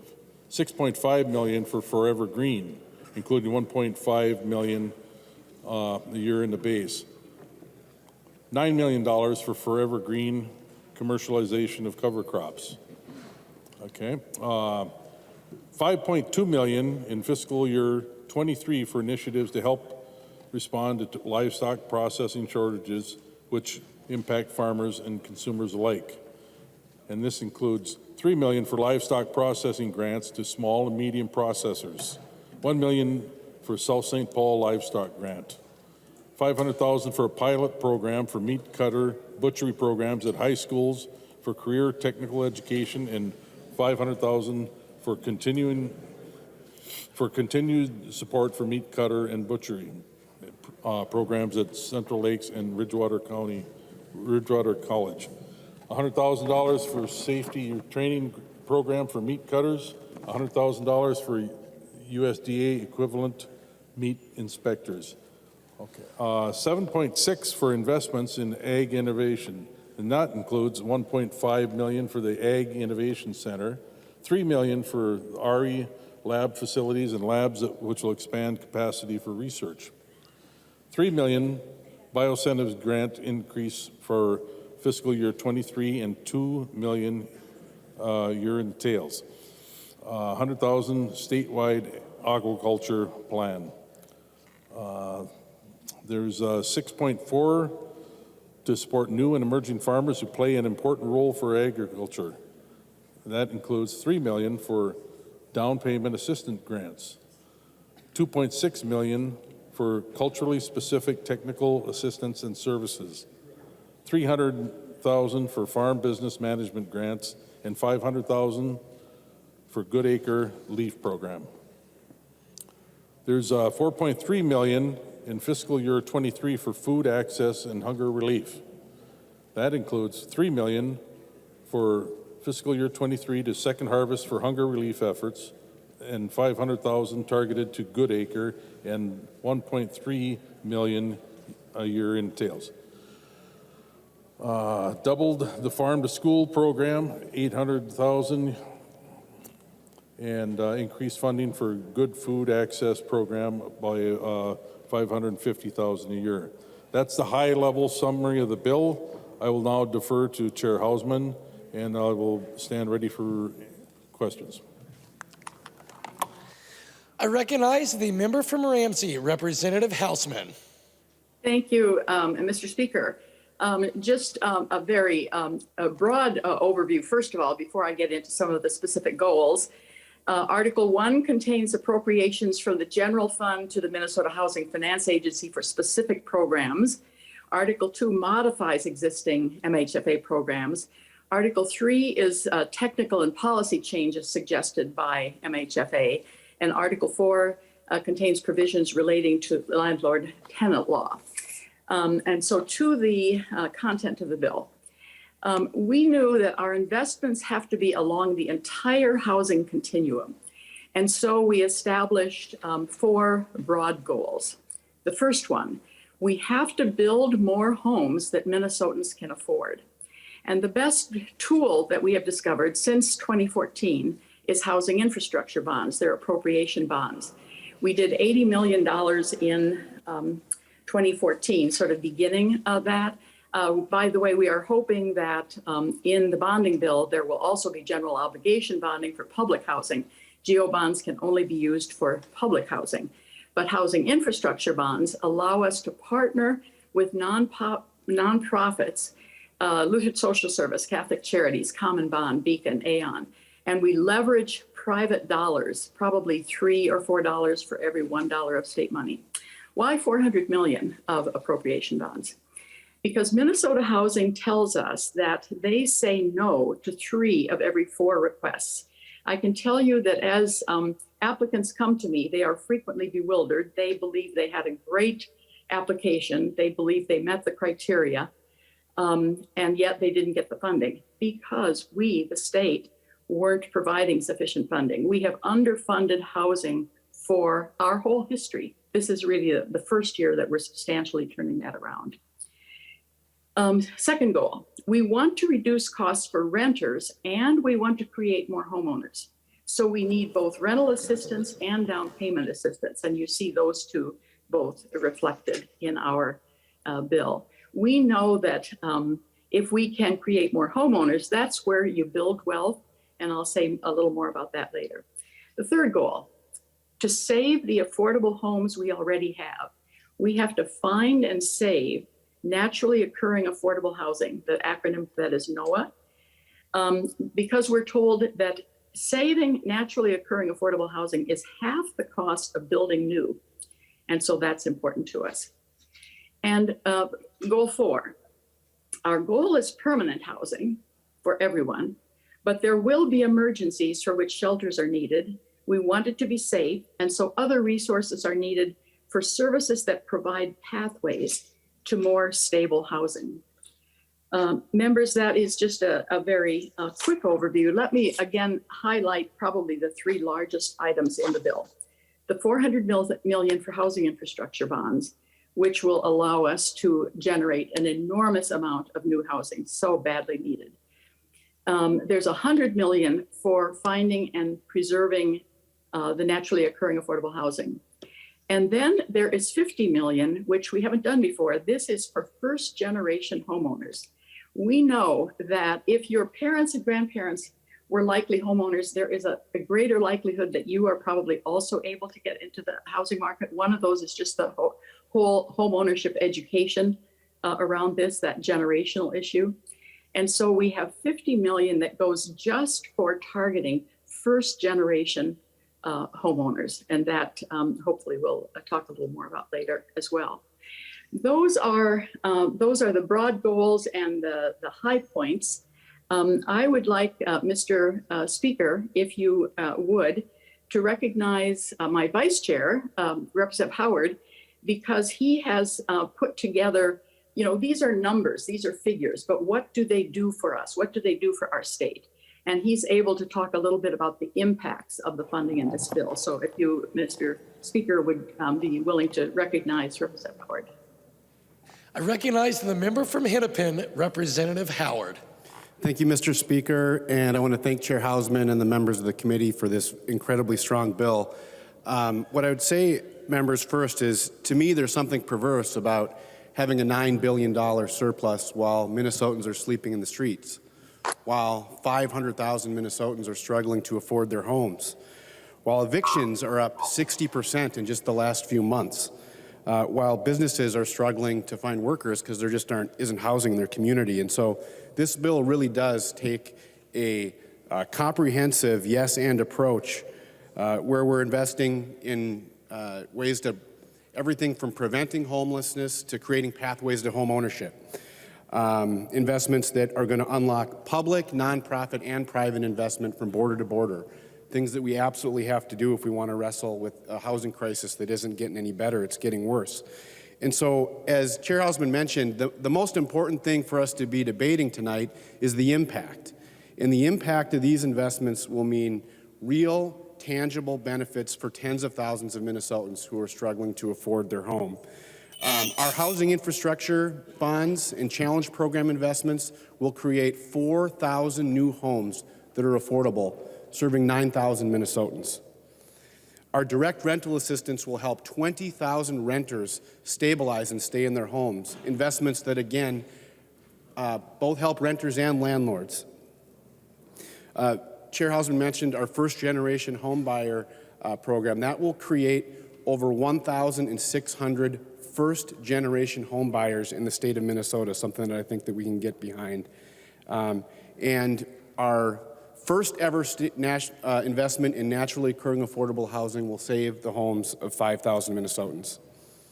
Members, in this bill and our subsequent omnibus bills, we're kind of wrestling with one singular question.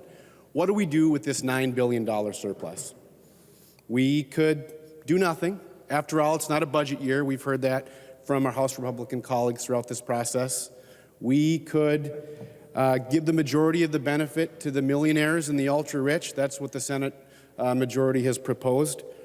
Or we could listen to Minnesotans, everyday Minnesotans, and ease the squeeze that they're facing on the big-ticket budget items that they face, things like child care, things like health care, and things like housing, their #1 budget expense. That's what we're doing in this bill. That's what we should be doing in our budget, and I encourage members to support this wonderful bill.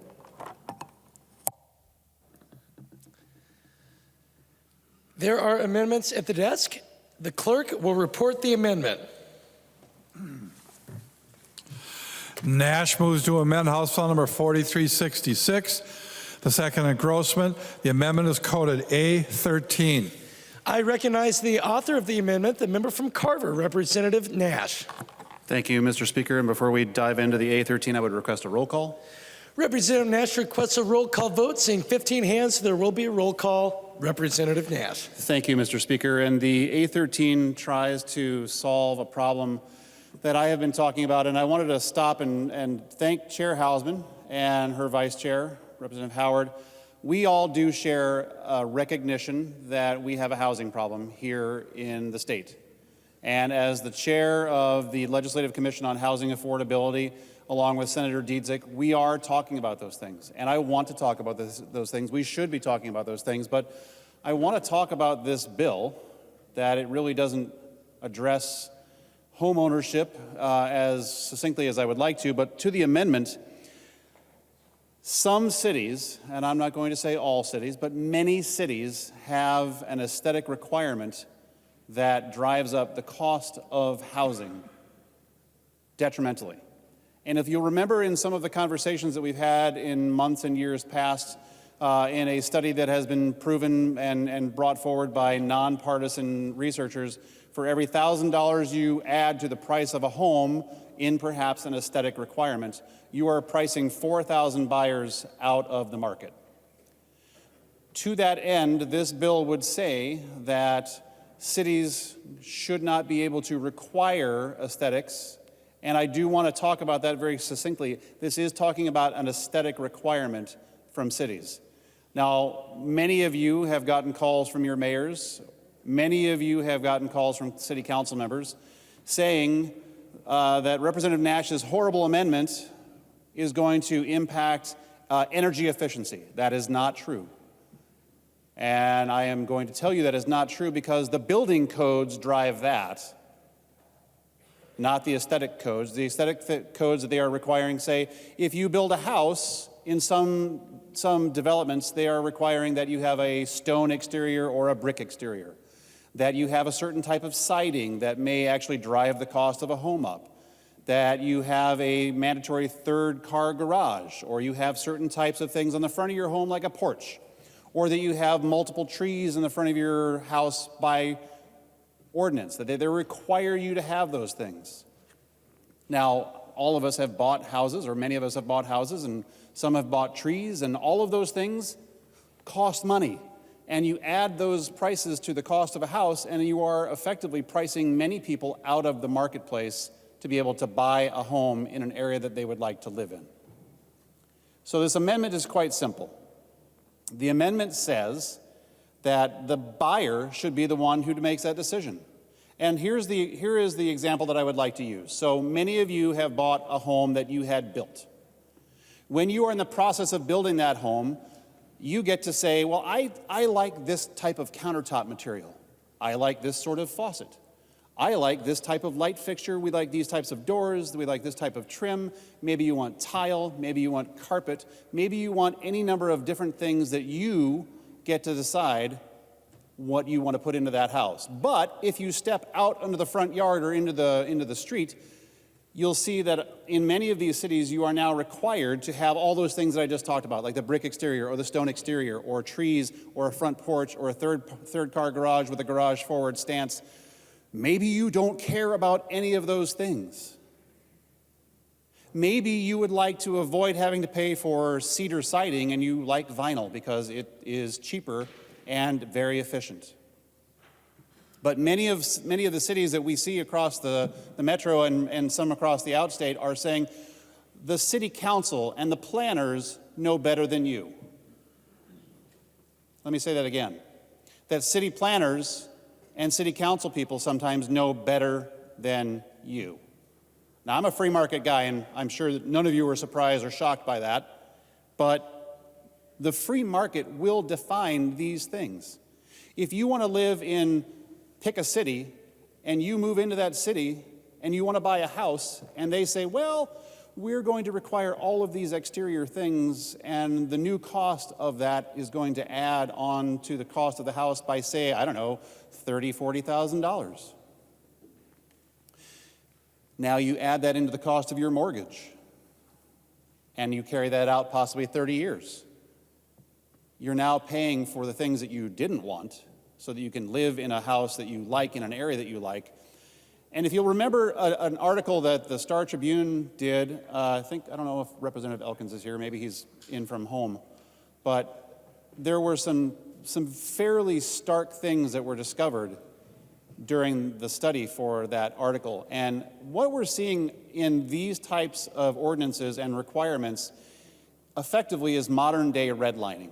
You are keeping certain people out of these homes that might like to live there. I think that's egregious. And the Star Tribune article talked very clearly how there is a racial component to that modern day redlining as to what's happening in cities from around the metro area and around the state. And you've heard me talk about the fact that my home that my wife and I bought a number of years ago for our kids is a very special place. It is their North Star. They can find their way home. They know that it's there. That latitude, longitude, that place on the planet in Waconia is where they come if things really go sideways.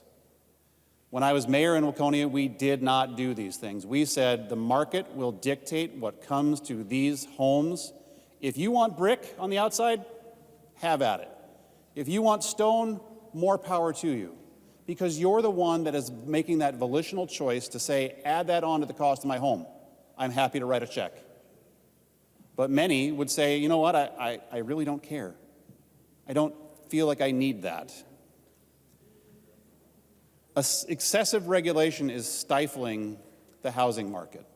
For many of us, a house is probably the best investment we will ever make. It will provide a number of types of returns. It allows us to plug into our community and allows our community to impart things in our families' lives. But what's happening is that this is getting in the way of people who want to live in a home that they really may not be overly concerned about the aesthetics on the outside. And they would just like to simply say, you know what, I don't think that a municipality should have the ability to dictate that. I want to share a quote with you from my favorite president, and I'm sure it's probably yours as well. It says that we who live in a free market society believe that growth and prosperity and ultimately human fulfillment are created from the bottom up, not the government down. It was Ronald Reagan. That prosperity is from the bottom up, not the government down. I believe that if my wife and I decide to build a new home in Carver County somewhere, and as we're sitting around our current kitchen table picking out all these different things, we will have a conversation about the aesthetics on the outside of the home. Do we want trees? Maybe. That's my choice. Do we want brick or stone? Maybe my wife decides, you know what, really doesn't matter to us.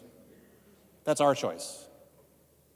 And again, to my point, you choose all those things inside the house, but if you take a step out and you look at what that house is required to have, maybe you don't want that. You've effectively had a municipal gun put to your head, and you are now being required to buy a home that has those things on the outside. I think we can do better. I think that we can say to many cities that are requiring this, you know, we want the market to drive this. We are 5 years behind in fulfilling the need for homes. 5 years. And that is presuming that we build at full throttle. We have all the materials that we need. We have all the labor that we need. We have everything set up in just a certain way that this is going to be a great building season. We do that for 5 years. We're just then catching up. These types of regulations get in the way of that. We can't afford to do that. And to the chair, we can't afford to simply cut a check and hopefully solve housing. That's not how this works. So, Mr. Speaker, I would ask members to vote green on this. I do know there's some others from my caucus that would like to say a few things about that. I think Representative Meckland and Representative Hertaus have a few things to say regarding this.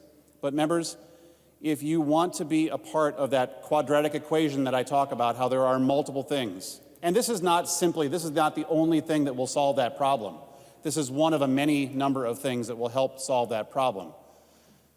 And for those of you that, once again, and I've said this in Ways and Means, and I've said it a number of times here on the floor, when you get notes, love notes from mayors and city councils that say, you can't do that, I simply ask them, what type of city are you? Are you a statutory city? Yes, you are. And the statutory cities are defined in statute. And what do we do here?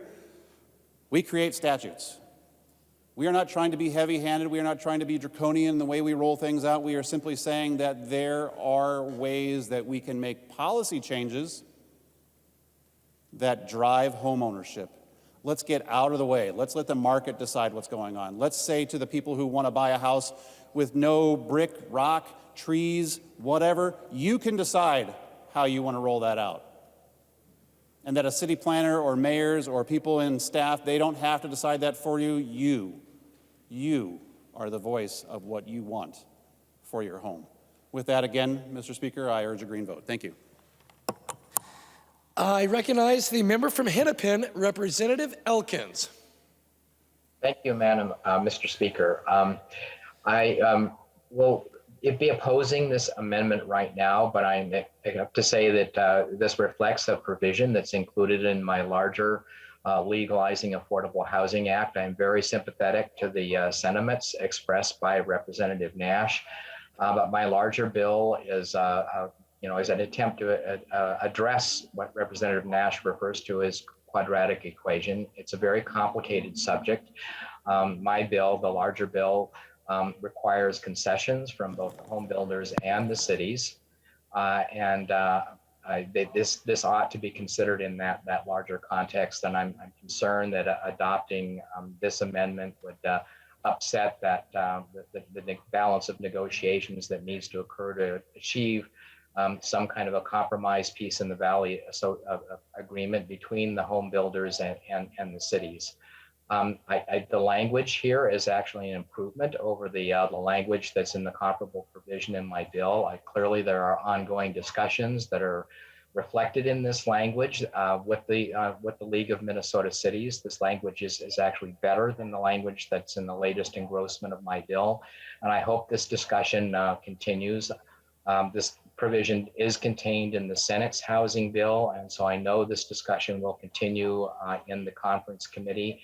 And I would ask the members to seriously consider the arguments that Representative Nash is making, because I pretty much agree with them. Thank you. I recognize the member from Stearns, Representative O'Driscoll. Thank you, Mr. Speaker and members. We didn't have a housing crisis that started 1 year ago or 5 years ago or 10 years ago. We've had a housing crisis for as long as we've had housing. And the challenge that we find ourselves in today is that there is so much regulation that is placed on the type of property you can develop, how you can develop that property, the type of improvements that you need to have on that property from public utilities. Will you have street? Will you have curb? Will you have gutter? Will you have sewer? Will you have water? Will you have sidewalks? Will you have trails? And the list goes on and on and on. And fees that need to go to park dedications and developing parks, which drives operating expenses in the community, which drives property taxes in the community. As many of you know, I've got many years of experience in the various regulated industries in the state of Minnesota. And I have some of those groups coming to me and saying, Tim, I'm a builder, I'm a contractor. The regulation that you just talked about that was just passed by the legislature or was just promulgated into regulation, it's costing $5,000 hard costs on the a new home. I have to pay that $5,000.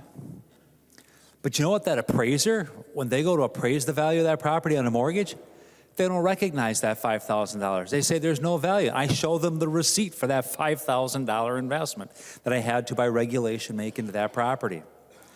Can you put a law in the books that says that the appraiser has to recognize my hard costs in valuing this property? And they kind of laugh a little bit and they go, I know you can't do that because the market drives what people are going to pay for real estate. The market drives what people are going to pay for real estate.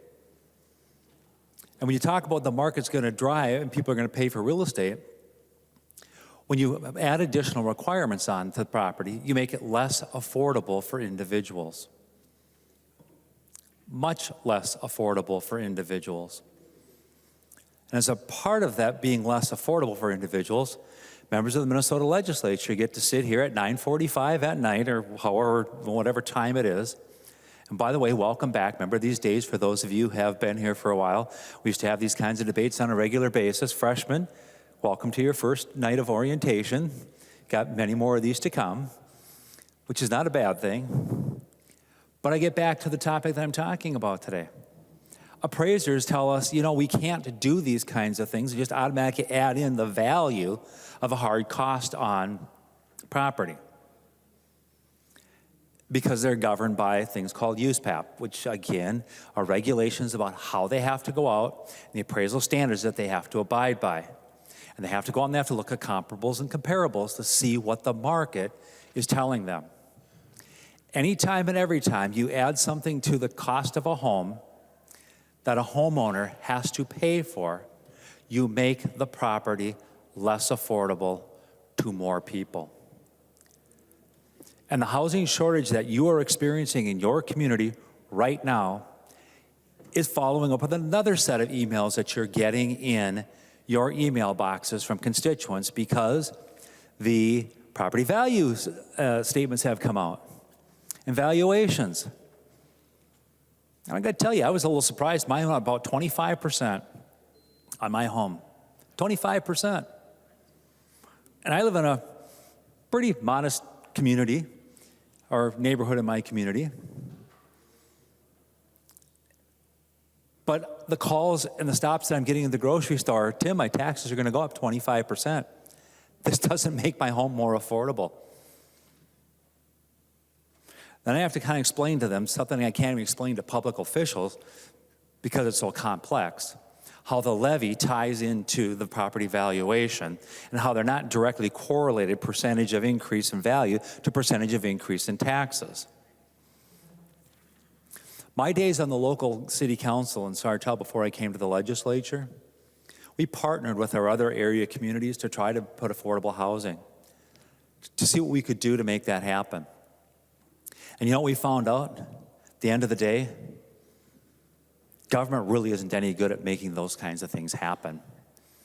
Because out of the 5 communities that agreed to do it, only 2 communities moved forward, Sartell and the city of St. Cloud. And we're the last ones to probably, as the city of Sartell, abandon and give up on that objective and that outcome. So here we are tonight looking at a bill that some are raving is the best thing that you've seen since, indoor plumbing, which adds cost to homes. Thank you. Here all night. Maybe not. Hopefully not. But again, these are the things that cost money. When you dictate the size, the color, the amenities that you have, just remember that if you support this, and when your constituents call you and say, I can't afford a home, you get to tell them, well, on the night of April 25th, Feast of St. Mark, you voted to increase the cost of their housing in two ways. One, you didn't support the amendment, and that is assuming that you don't. And number two, because you voted for a bill that did nothing whatsoever to address the issues that are associated with making housing less expensive. All you did was move it to be more expensive and less affordable. And as our colleague Representative Nash said, we are 5 years behind in the housing inventory. So if you think rising interest rates are going to cool the market, it will. There's certain economics that you can't get around. The truths are in the economics on that, what people are going to be able to afford and what they're going to be able to buy. But what it also does is it drives panic in the market when you see inflation. Buy today because it's going to be more expensive tomorrow. So what's that going to do? It's going to continue to drive housing prices, making housing less affordable for more people and continuing to complicate the problem. I don't have a degree in economics. I have a degree in common sense. And common sense tells me that we should not be putting barriers in the way of people who want to buy real estate, a place for people to call home. Now, do I believe that there should be some regulation? Absolutely. For the public safety, health, and well-being. And that's why we have things like fire code, electrical code, plumbing code, construction code. Notice the commonality. All of those were code. None of those had to do with the aesthetics of the dwelling that people would be living in. Folks, if you really want to do something, let's send this bill back to committee and let's see what we can do to actually do something to help. Mr. Speaker, I encourage members to vote no this evening on the bill. Thank you. Or, excuse me, the amendment. We haven't even gotten to we get there. I recognize the member from Sherburne, Representative Meckland. Thank you, Mr. Speaker. That was kind of funny.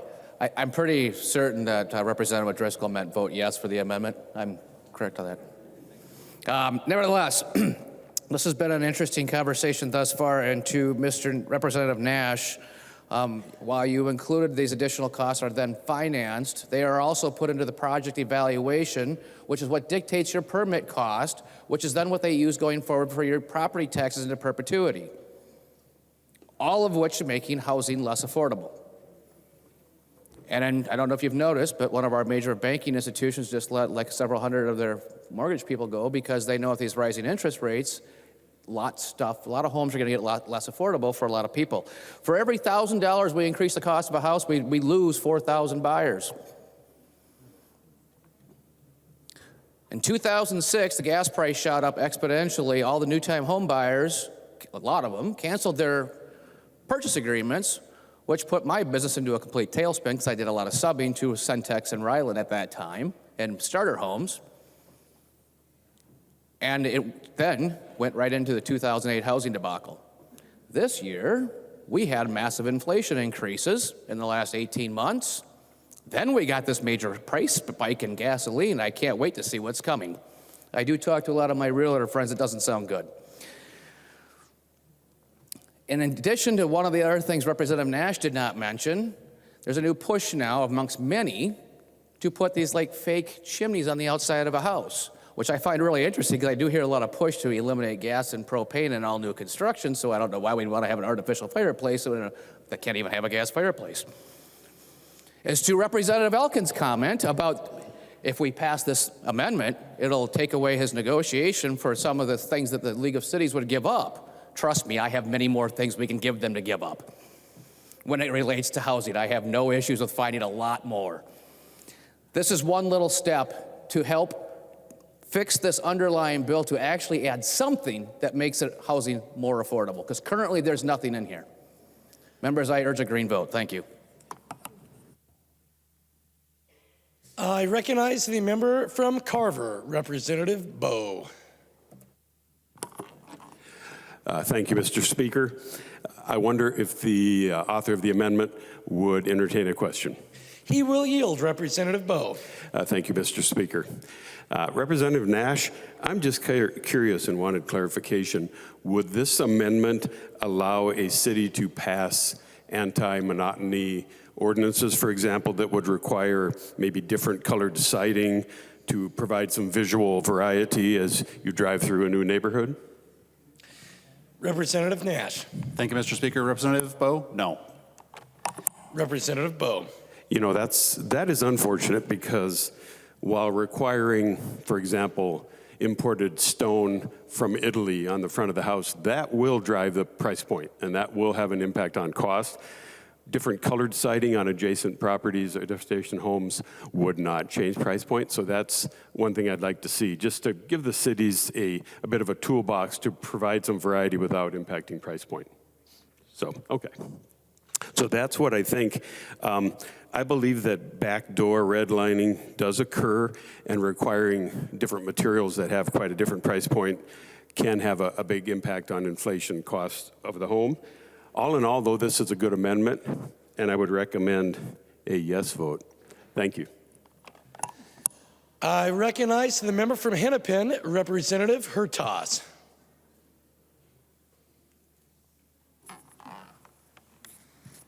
Well, thank you, Mr. Speaker, and members. Getting a little late. You know, this amendment addresses issues about the aesthetics of a home, but it also talks about the requirements and aesthetics of a residential development. And I'd like to emphasize how this lever is used in the development community to dramatically increase the price of homes. Members, when individuals come forth and propose a plat or a subdivision in a neighborhood, it is statute that local governments cannot impose certain requirements, and currently, like this bill is attempting to do, to have building standards and create aesthetic standards. One of the untold truths in the development community that's been going on for decades is this whole notion that a municipality would want to review all of your documents as part of the preliminary plat review. And what do I mean by that? Well, inclusive in that review is a document called a homeowners association document. They want you to have one. Now, as a developer, you're not required to put covenants or deed restrictions on the lots you're proposing to create for homeowners. But if you want your project approved and the community wants you to produce HOA documents, they want to review those and make sure you have the things they can't tell people to do that you, as a private landowner, can put in those homeowner restrictions. So what does that do? That does everything that this amendment is trying to make sure cannot be done, and that is to put in the aesthetic requirements in order to get your plat approved. So what are some of those things? Some of the things I've encountered is having to put in light standards that you can only buy from one vendor that costs $12,000 to $15,000 a piece. That has to be divided by the cost of, or the number of lots in every project. Also such things as extensive landscape monuments, entrance monuments, gates, berming, extensive landscaping, sidewalks on both sides of the street, all sorts of these extra costs that typically you would not have in a low-density community where the lot sizes are larger. So these things exponentially start to accrue on the cost of a development. And we've heard about the number for every $1,000 of increased cost in a home, that you lose 4,000 buyers, but it's even more problematic than that because some members here are in the real estate community, and there is a thing called the mortgage lending industry, and you have to qualify buyers. And generally speaking, when you put another $1,000 or $5,000 onto the cost of a home, you also are increasing the overall cost over a 30-year mortgage, usually is 3.5 times that cost. So if you increase the cost of a home $5,000, you're paying 3.5 times 5. Quick math to me says that's about $17,500 more that consumer is paying for that home. The other thing that makes it more difficult when you increase the price of land by putting these things in there is that generally mortgage underwriters don't want to see more than 25 to 30% of the cost of a project to be the price of land. So when you drive land prices up, that dictates that you have to build more expensive houses on those lots in order to get a mortgage approved for that, regardless of who the buyer is. That just kind of dictates what that neighborhood will be. And that has been generally the goal, is to make more expensive houses.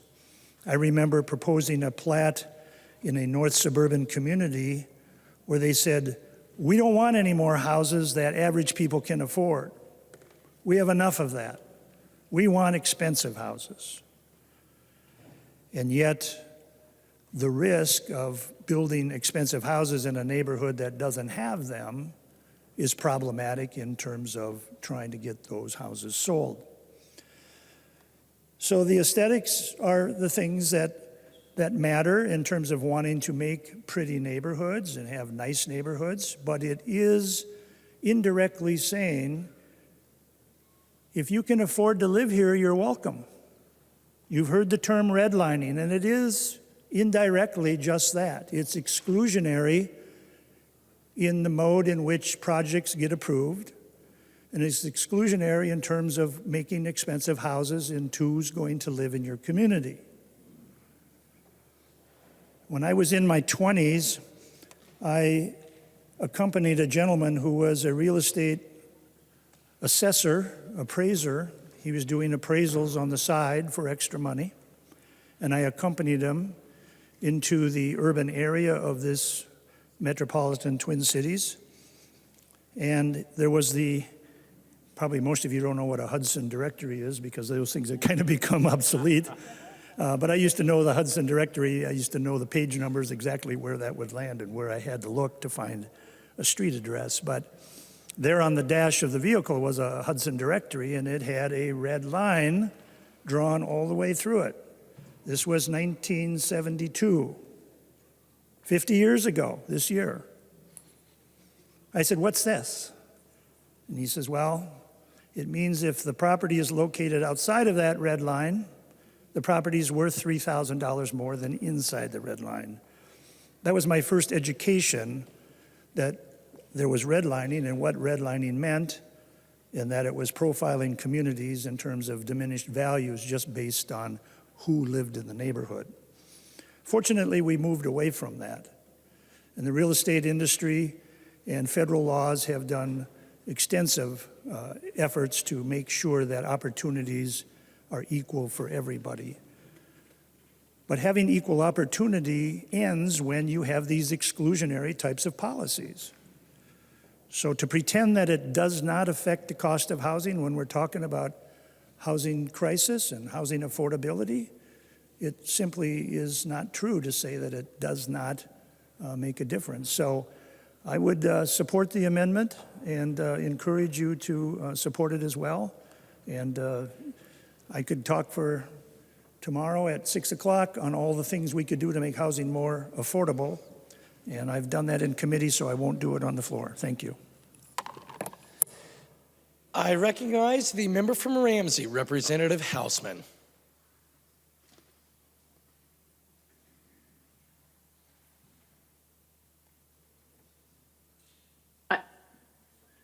I think someone just muted me from a distance. I would simply, I think Representative Elkins was the speaker to this amendment, and I would simply agree with Representative Elkins that we would simply ask members to vote no on the amendment. I recognize the author of the amendment, the member from Carver, Representative Nash. Thanks, Mr. Speaker. Super brief. To Representative Bowe's question, if the question was, does this preclude them from requiring different colors? It does not take that out of their toolkit. Members, vote green. There being no further discussion, the clerk will take the roll.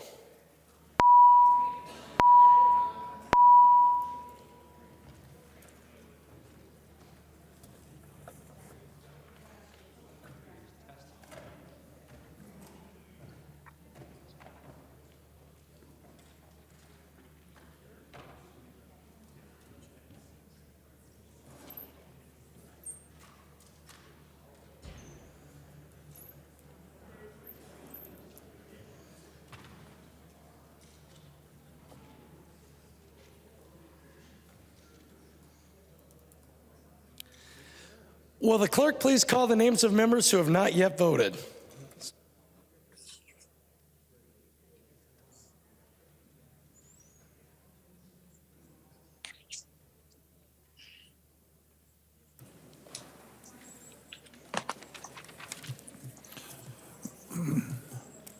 Davids. Davids votes aye. Davids, aye. Houseman. Houseman, no. Houseman, no. Mortensen. Mortensen, aye. Mortensen, aye. Murphy. Murphy. Sandell. Sandell votes no. Sandell, no. Thompson. Thompson, no. Thompson, no. Murphy. Murphy. The clerk will close the roll.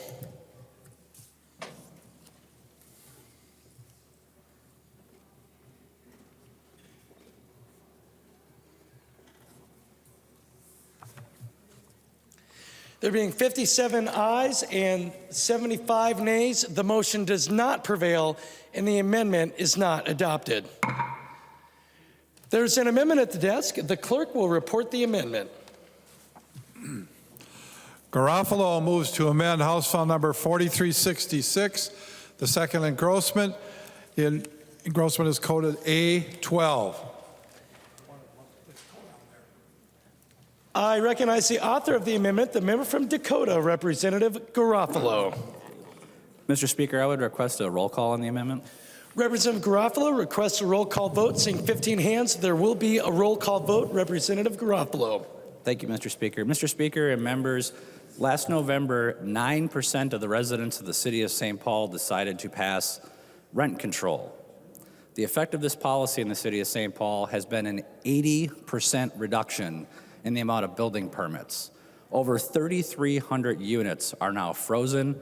Over $1 billion in investment is frozen. This has been the single-handedly worst policy in our state's history for impacting affordable housing. The proposal before you today rescinds that retroactively to restore common sense to a housing market in the city of St. Paul and to make sure that no other city in the state does this again. Mr. Speaker and members, what I am hoping I will hear today from my friends in the DFL is one of two things.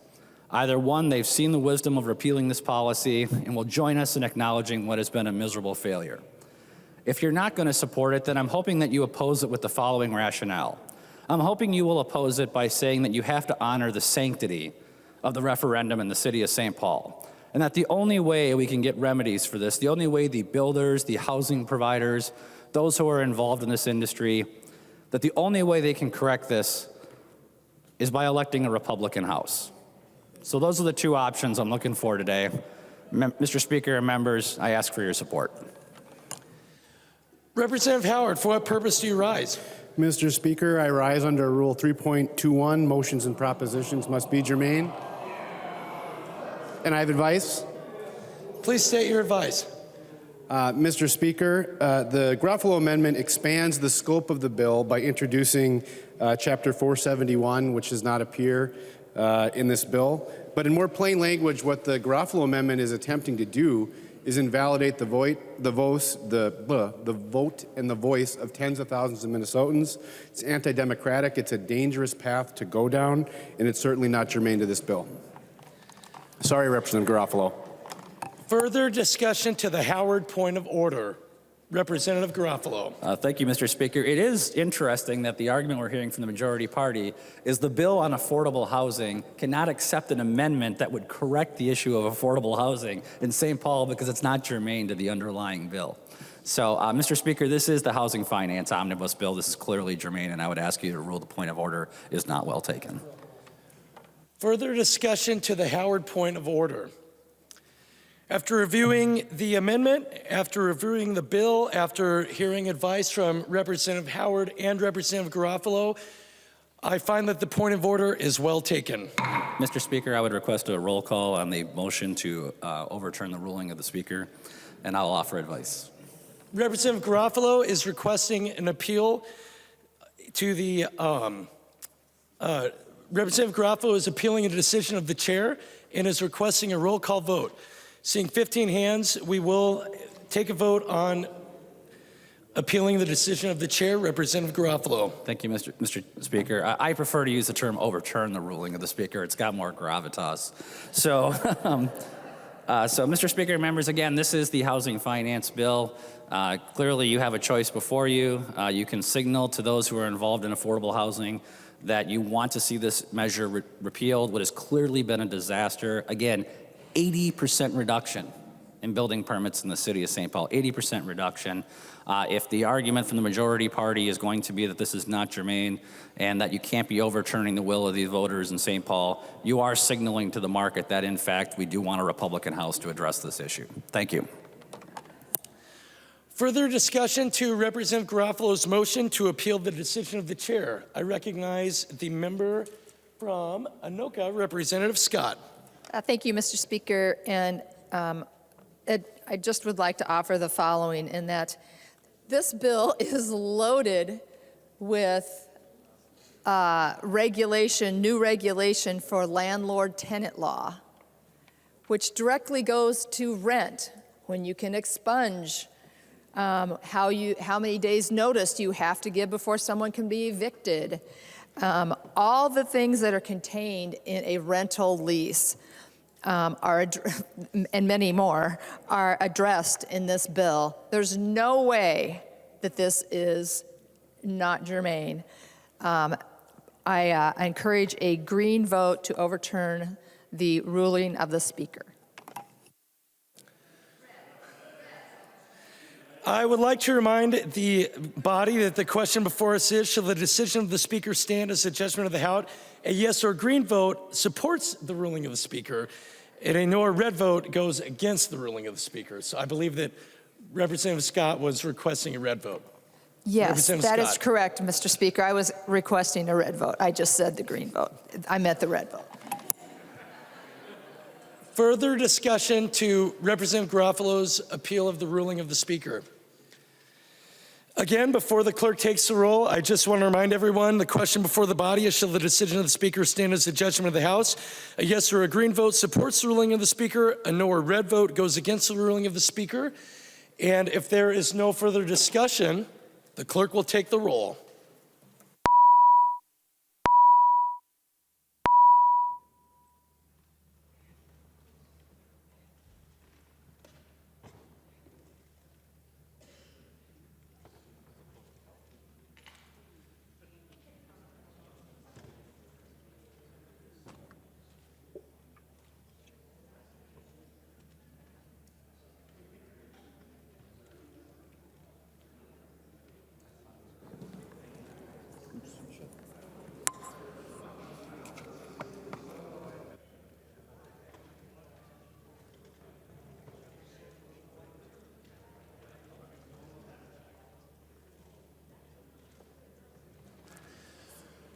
Will the clerk please call the names of members who have not yet voted? Houseman. Houseman, yes. Houseman, aye. Kresha. Kresha, no. Kresha, no. Morrison. Morrison, aye. Morrison, aye. Mortensen. Mortensen, no. Mortensen, no. Sandell. Sandell, aye. Sandell, aye. Thompson. Thompson, yes. Thompson, aye.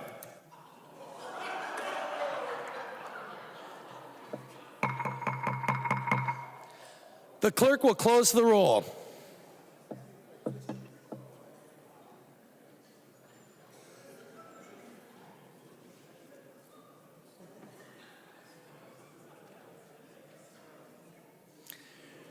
There being 70 ayes and 63 nays, it is the judgment of the House that the decision of the Speaker shall stand. There is an amendment at the desk. The clerk will report the amendment. Anderson moves to amend House File Number 4366, the second engrossment. The amendment is coded A15. I recognize the member from Pope, Representative Anderson. Thank you, Mr. Speaker and members. Get the right one here. What this amendment does is takes a portion, a pretty sizable portion, of the funding in the Ag Bill and focuses it on one priority. Now, I'm not necessarily against some of the ideas behind the projects in the bill, but it seems that especially after the size of the state surplus became evident, there were a lot of bill introductions this year that were, take advantage of the surplus and get some additional funding. And I remember that early in the session, when the Department of Ag testified in committee as to their preferences with the governor's supplemental budget bill, I was amazed at the size and breadth of the projects they were supporting. There were a lot of projects, a lot of funding for projects, and thought at the time that they can't possibly imagine having all of these projects in the bill at the end of the session, but a lot of them made it, are in the final cut. Some didn't, but a lot of them did. And there's even a couple of provisions in this bill that were not part of the governor's supplemental budget request. What my amendment does is take the funding from some of these projects and put it towards the focus of one area, and one that would benefit agriculture from the producer to the processor to the consumer in Minnesota. What it does is invest that money in infrastructure for building out the E15 system in Minnesota so more folks could be able to have access to the E15 supply of gasoline in our state. And we've been told by the Pollution Control Agency that the bill to upgrade all of the retail outlets in Minnesota to handle these higher blends of ethanol was somewhat north of $800 million. So the funding from this bill would really jumpstart and give a kick to that expansion project to help more stations be able to handle E15. It was interesting, about a week ago, I received got a picture on my phone. It was last Wednesday, I just looked it up. And it was a gas station up in St. Cloud.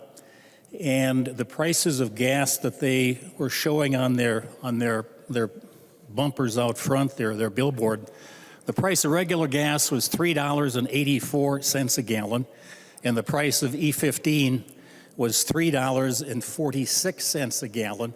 That's a difference of 38 cents a gallon. And I think we'd all smile driving into a gas station that had a price difference like that. 38 cents a gallon is just amazing for E15. Now, I can't say that all stations have that big a disparity in price. It's always been at least a nickel or a dime cheaper. So it's always cheaper. It's a higher octane fuel, and it's also a cleaner burning fuel for folks who use it here in Minnesota. So with that, I would encourage folks to support my amendment to put a jump start into the infrastructure build out of E15 here in Minnesota, and to support this amendment by voting green. Thanks, Mr. Speaker. I recognize the member from Hennepin, Representative Vang. Thank you, Mr. Speaker. Members, I ask for you to not support this amendment. Representative Anderson, I understand your intention to this amendment. However, this amendment takes away our capacity to protect and support our ag food production as a state. It takes funding away from good programs that directly benefits our farmers and local communities. This amendment would give a grand total of $35.5 million in additional funding to the fuel retailer biofuel infrastructure grant, leaving out important initiatives like Forever Green, soil health, support for perennial crops, pollinator research, and eliminate funding increases for farm to school, urban ag, and good food access programs. Furthermore, we all recognize that Minnesota farmers are aging rapidly out of the profession. We urgently need investments that will help current farmers stay and help new beginning and emerging farmers stay. The deletions in his amendment would reduce our ability to help more farmers enter and stay in the profession and thrive. I also want to make note that last year, Representative Anderson, the legislature passed $6 million in fiscal years 22 and 23 for the Biofuel Infrastructure Grant Program and met with $1 million private contribution from the Minnesota Corn Growers Association. The application for this grant just closed and MDA hasn't even awarded the $6 million yet, so this program doesn't need additional funds.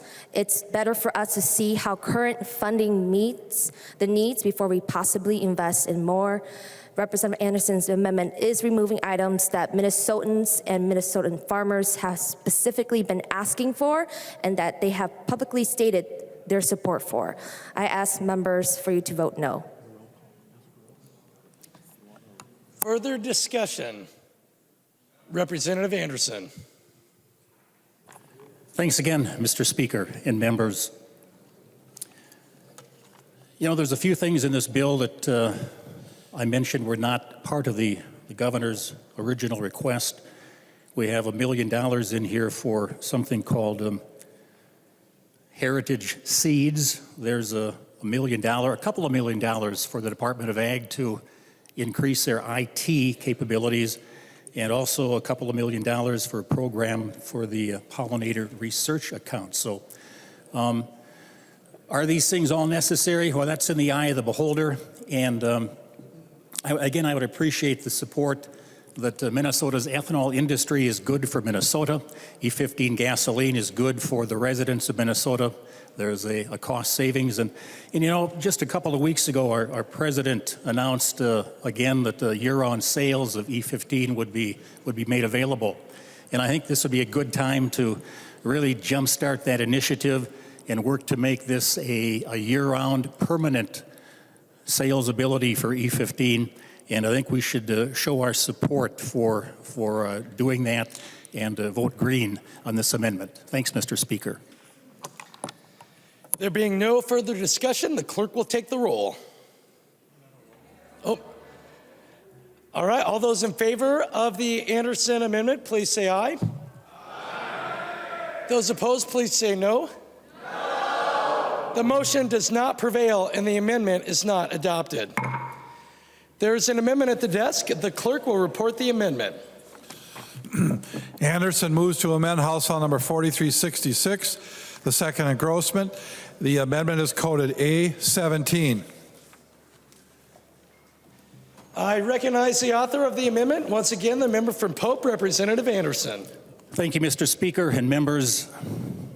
This amendment addresses what I think is one of the key provisions in this bill, and I say that not in a positive manner.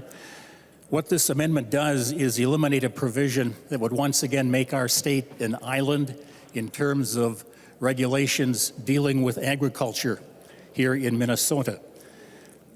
There is a type of fertilizer and pesticide called timed release fertilizer and pesticide, which is one of the better ways, it's a best management practice to allow farmers to apply less fertilizer. They can control it much better and keep it on the fields, not leaching out into our rivers and streams. And yet this bill would, after the 2025 crop season make that the use of that type of product illegal here in Minnesota. And it's because of microplastics which are coating some of these products, but yet talking with manufacturers, there are at least a couple of hundred different types of products used to coat these tiny particles of fertilizer or pesticide. And there's research going on, especially over in Europe, to use biodegradable ingredients to take out the use of these plastics, but we're not there yet.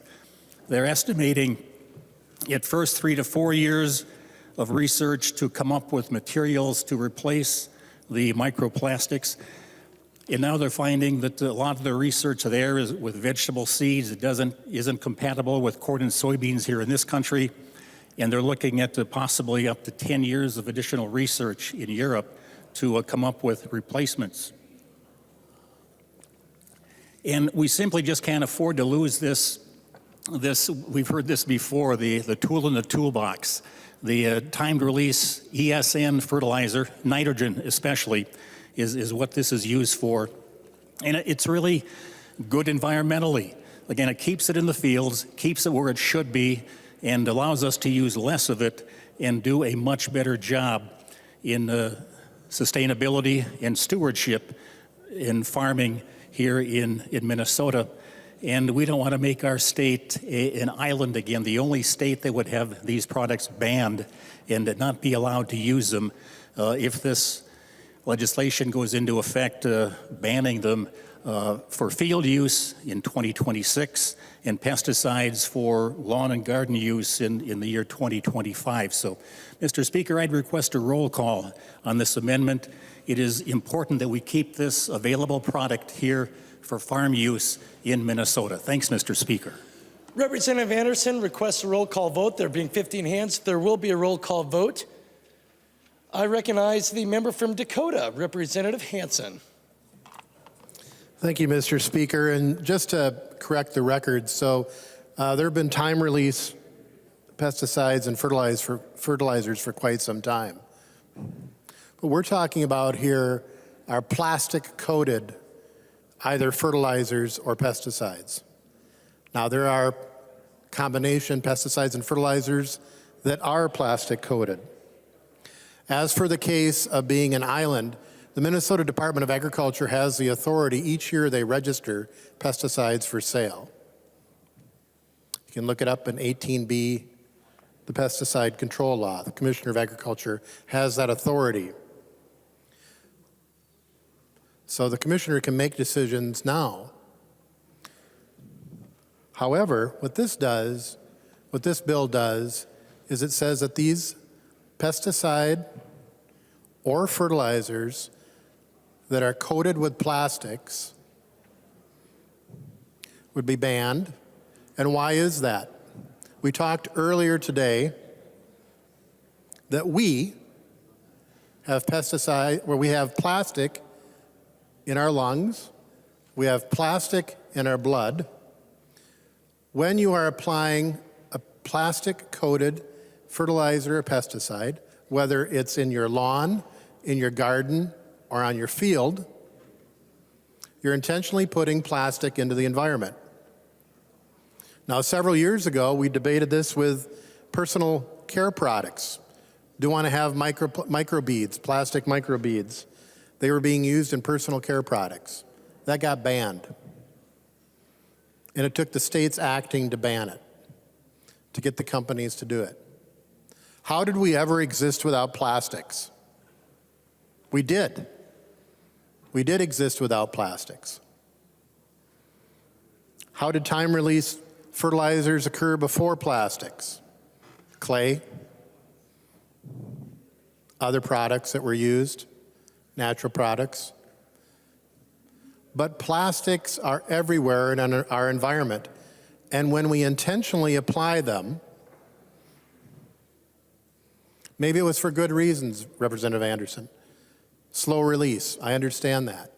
But we're intentionally applying plastics to our fields, our farms, our gardens, and our lawns. So what happens when the fertilizer is gone from the plastic? What happens when the pesticide is gone from the plastic? The plastic is still there. And even if it breaks down, it is still there. And what happens to that plastic? It floats. It moves off of the water. Things eat that plastic. It goes into little things. And little things are eaten by bigger things. And bigger things are eaten by bigger things. And then they're eaten by us.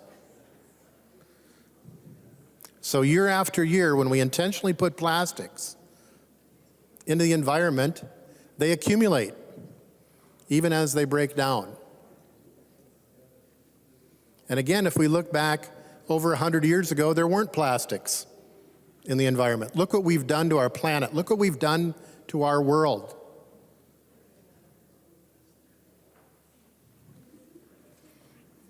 So I'm glad there's a roll call on this, because we have a choice in the bill.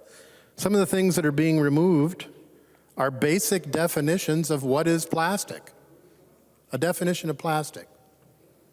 As I mentioned earlier today, 100 years of plastics, we don't even have a definition of plastic in our law.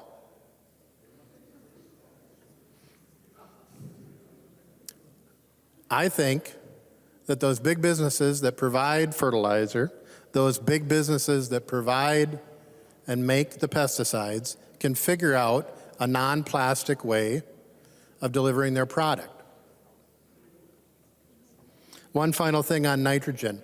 Anhydrous ammonia, there's been NSERV nitrification inhibitors out for 40, 50 years. Slow down that conversion of nitrification of the fertilizer. I believe there can be innovation, and an innovation to move away from plastics, move away from intentionally putting plastic into our soil, which puts it into our water, and when it blows away, it puts it into the air, and then it puts it into us. Further discussion. I recognize the member from Pope, Representative Anderson. I can hear the calls here, but Mr. Speaker, thanks. I just had to comment on a couple of these things. You know, it was almost kind of a scare tactic. You'd swear there was a cloud of plastic floating out in rural Minnesota with plastics flying up out of our fields. That's simply not the case. And the statistics I've seen tell us that of all of the plastic debris we have in our environment, about 1% has been put there by plastic-coated fertilizer and pesticides. You know what the leading cause of it is? It's us driving to work today. It's our tire residue coming off the tires as we drive down the highway. That's where about half of this residue is coming from, this plastic that is in our environment. So, you know, we're picking on one small piece of the problem. I'll admit it's a problem, but working on a solution. But again, don't take away this tool in the toolbox. And I just want to finish by saying one thing. You know, we have things going on in the world and supply issues, Ukraine, Russia, drought, things like that, too cold up here. I subscribe to a marketing service, and they said last week, they're talking about wheat. And they say that the issue in 2022 is the complete lack of tolerance for any production or yield loss in this country. You know, so we're talking about possible situations where around the world there could be food shortages, and we're also talking about taking away tools that farmers use in a responsible way to raise a crop to feed ourselves, our nation, and help feed the world. So please vote green on this amendment. Thank you, Mr. Speaker. There being no further discussion, the clerk will take the roll.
Will the clerk please call the names of the members who've not yet voted? Berg.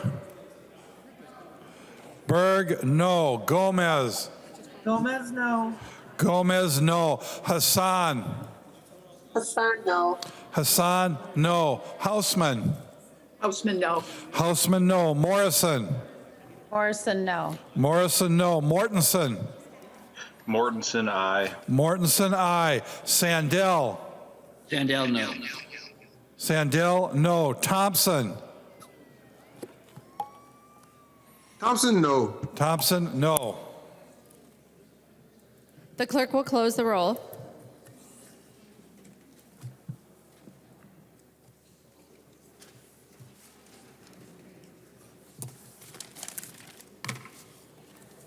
There being 62 ayes and 71 nays, the motion does not prevail. The amendment is not adopted. There is an amendment at the desk. The clerk will report the amendment. Liz Sagard moves to amend House File Number 4366. The second engrossment. The amendment is coded A22-0437. The member from St. Louis, Representative Liz Sagard. Well, thank you, Madam Speaker and members. This is a bill just to change the date for a project that is critically important to Northeast Minnesota. It is the Huber Project, OSB. And they're working through the permitting process, but as we all know in the state of Minnesota, sometimes that goes longer, and we're not 100% sure if they will be done on time. So what this amendment does is changes the dates from 2022 to 2023 and from 2025 to 2026. It's a very simple amendment, and I would appreciate your support. Any discussion to the amendment? Seeing none, all those in favor, please say aye. Those opposed, please say no. The motion prevails. The amendment is adopted. There are no further amendments at the desk. The clerk will give the bill its third reading. Third reading, House File Number 4366 as amended. Third reading as amended. Discussion to the bill. And if people want to be on a list, please let your leadership know so I don't miss anybody as we conclude the discussion of the bill. The member from Stearns, Representative Tice. Thank you, Madam Speaker. I've spent half of my life, when I started writing this, I'm like, holy smokes. But I spent half of my life working in the housing industry. 30 plus years in building and another 10 or 11 in home inspections. And those two businesses overlapped each other because we had a hard time making it through the recession in the late 2010s. We've owned rental property since the middle 1990s, so there's been a lot of changes in these last years that have taken place. I have worked on the local, state, and federal levels finding ways to provide better and affordable housing. I have been our Builders Association president in 2007. My husband was in 1999, so that's almost the same as me being president. I've also been on I was the director for the Builders Association of Minnesota, and my husband was the director on the national level. It's been really frustrating many days to witness the way we say we want better housing. Housing is so important, and then we don't follow through in finding solutions and offer possibilities and dreams to folks who want nothing more than a safe, affordable, and comfortable home. Governor Dayton created a task force on housing. They were committing to homes as a priority. Preserve the homes we have, build more homes, increase home stability, link homes and services, and support and strengthen home ownership. I want to point out one point under commit to homes as a priority, and that is number 1.3. And what that says, that we invite all Minnesotans to recognize homes as a central and critical part of the economic and social well-being of all residents and communities in Minnesota. And I want to point out one of the points in Build More Homes, number 3.5. Create a statewide review panel to evaluate regulations relating to building standards, land use, and environmental stewardship for their impact on housing affordability. I would say that we really haven't done a whole lot regarding these regulations and goals. We have not done enough on enforcing these goals and recommendations. We have gone backwards on the goal. We were short 50,000 homes in Minnesota. Now we are another 10,000 units behind that goal.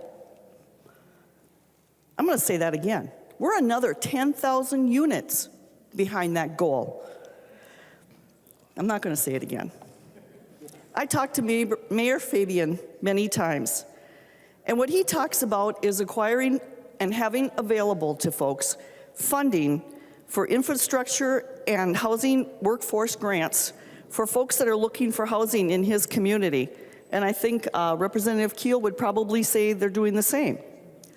Mayor Fabian will tell you that Polaris and DigiKey are wonderful employers, and they pay their workers very well. So much so that many of the folks don't qualify for some of the programs because they make too much. Polaris rents 100 rooms a week for their employees to live in. Polaris rents 100 hotel rooms a week for their employees to stay in Roseau. Builders in North Dakota are at the border waiting for people to come on over. The Affordable Housing Task Force is tasked with finding ways to keep building costs down. A home in Minnesota versus a home in North Dakota, South Dakota, Wisconsin is $50,000 plus or more. Where do the extra costs come from? I would say part of it is the permitting process. When we first started in the building industry, permits at the tops were about $8,000. Now, over $20,000. And if you're buying or building multifamily, I was talking to a builder from Sartell that was putting up a really big building. It was $1.2 million just for the permits before a shovel hit the dirt. Where do these extra costs come from? We can say, oh, it's not this and it's not that, but it is. A lot of the times, it is how we permit. Minnesota has the highest construction and development costs in the region. What we need to do is figure out that, and I think Representative Vogel several years ago had a bill that said for any code change over $1,000 that hit the housing industry, it had to be justified. It had to be justified, and we didn't believe that was important. It continues to grow, and it continues to be a burden for Minnesotans who want to call Minnesota home. Minneapolis and St. Paul have the lowest available inventory. This is what's driving up rent and existing home prices. We need to build more homes, apartments, condos, and senior living centers. There is relevant text in House File 3256, thanks to Representative Elkins. The bill contains various provisions related to local land use, building permits, building codes, and fees imposed by local governments. The original proposal allowed duplexes, triplexes, and fourplexes. This bill was not heard. I would argue that this particular provision is more germane than others and most aligned with the existing bill because it addresses intersections with fair housing and access and opportunity by expanding diverse housing options to better meet the needs of families. Section 9 of the bill is a wonderful provision. Thank you, Representative Abaje, for House File 3287. This is in the bill. This is the hope we need. This section addresses increasing voluntary mediation services for owners and renters. This would increase access for Minnesotans who are seeking mediation for housing issues they're facing. This is how we work together to keep families in their homes and owners keep their properties healthy. I have brought up several times during the eviction moratorium that something needs to be addressed regarding folks who are renting and refuse to apply for funds. One of my constituents has been in contact with me about how unfair this is. My friend has done the work to apply online and has asked the renter to do the same, and the renter never did it. He refused. My friend did a judgment against the renter when the balance hit the small claims limit of $15,000. The renter has moved out, left the state when they went to court. Now my friend has a judgment with little chance of collecting anything.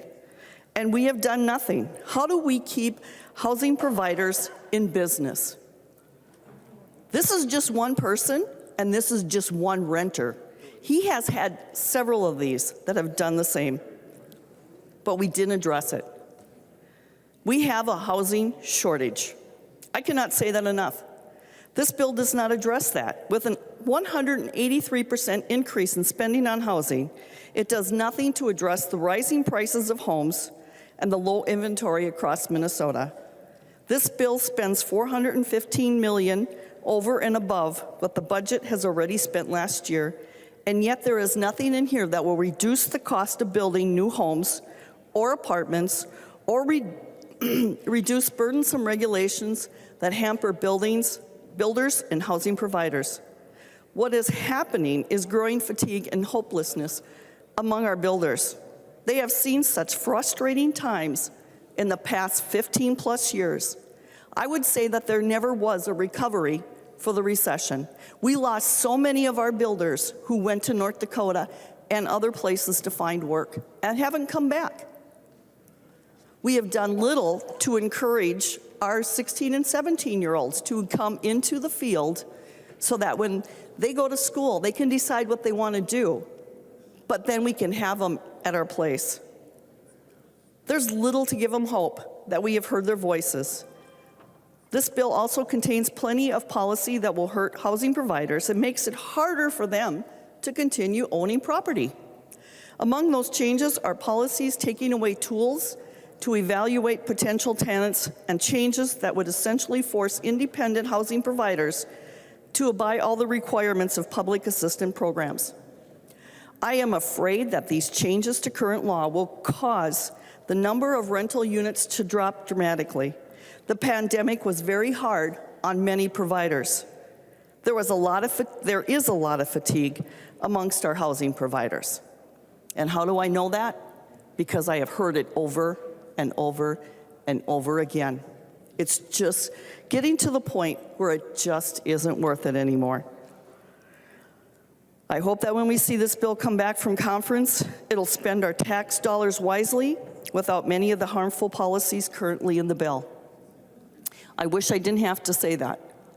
Housing has been my life. This has been what my husband and I have done for many, many years. At some point, we have to just do what we say we want to do, and that is find ways. Maybe we need to look at the governor's task force recommendations again, and maybe we need to take it seriously.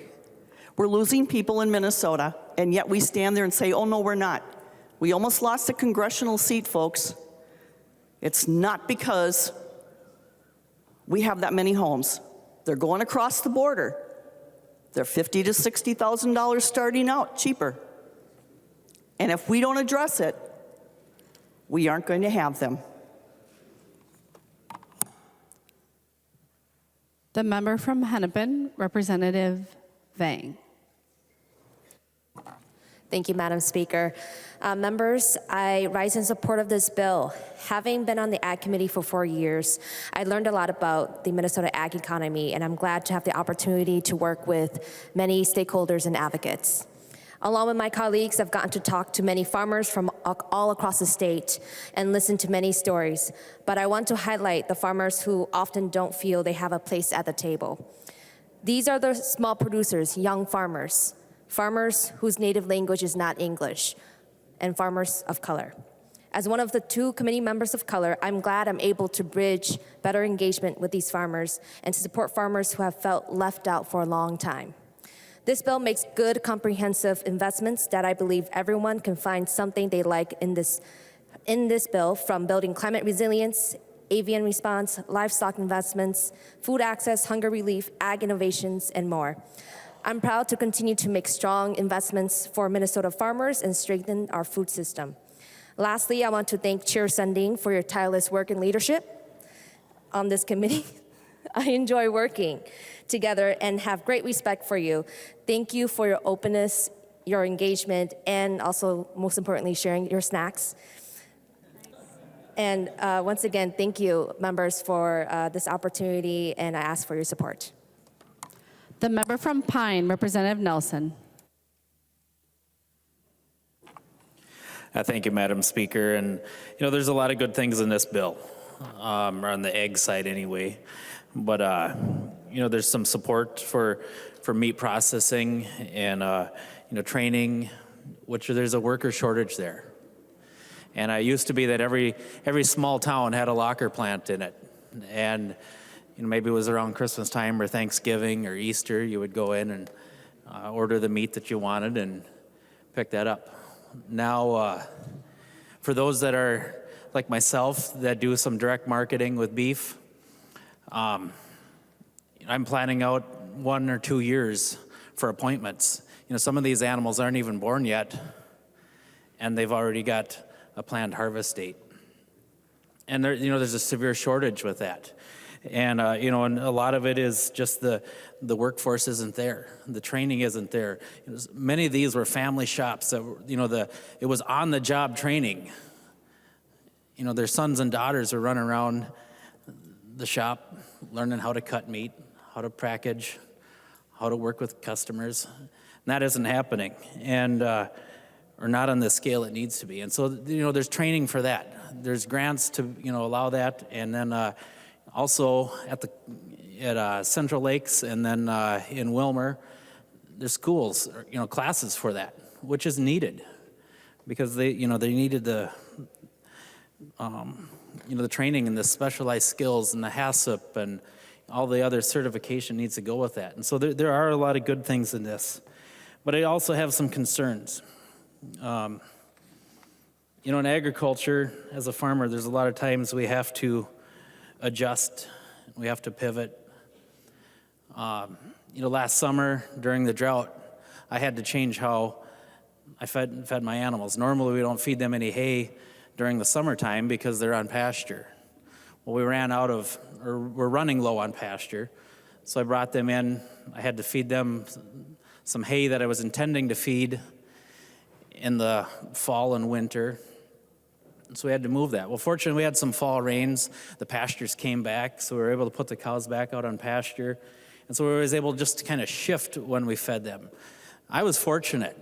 We did get some fall rains. There were some others, across the state that didn't get that. And oftentimes now it's the spring of the year, and we're looking at putting cattle out on out on grass as soon as we can. But it's cold. I think we're probably at or below freezing right now.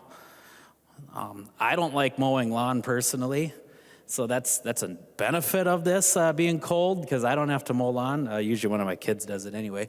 But it's we have to. We're also feeding our cows longer, and for me, I'm fortunate. I was able to put up enough feed. We've got a lot of people across the state that we're not so fortunate, and they're looking at what do we do for this. And when we're looking at an ag bill here, we don't have a drought. We've got it's stuck in conference committee. I hope that gets out there because there's people that they need that. For mental health reasons, they need that. For financial reasons, they need that. And while we're talking about a drought bill, we're too cold and too wet to be out in the fields planting. We've been planning for this, but now we're too cold and too wet. Our pastures aren't starting to grow. And, we need to be able to be there and support that. And I see a lack of support in a lot of agriculture. There's a lot of good things that are supported, don't get me wrong. But I think there's areas that miss the boat.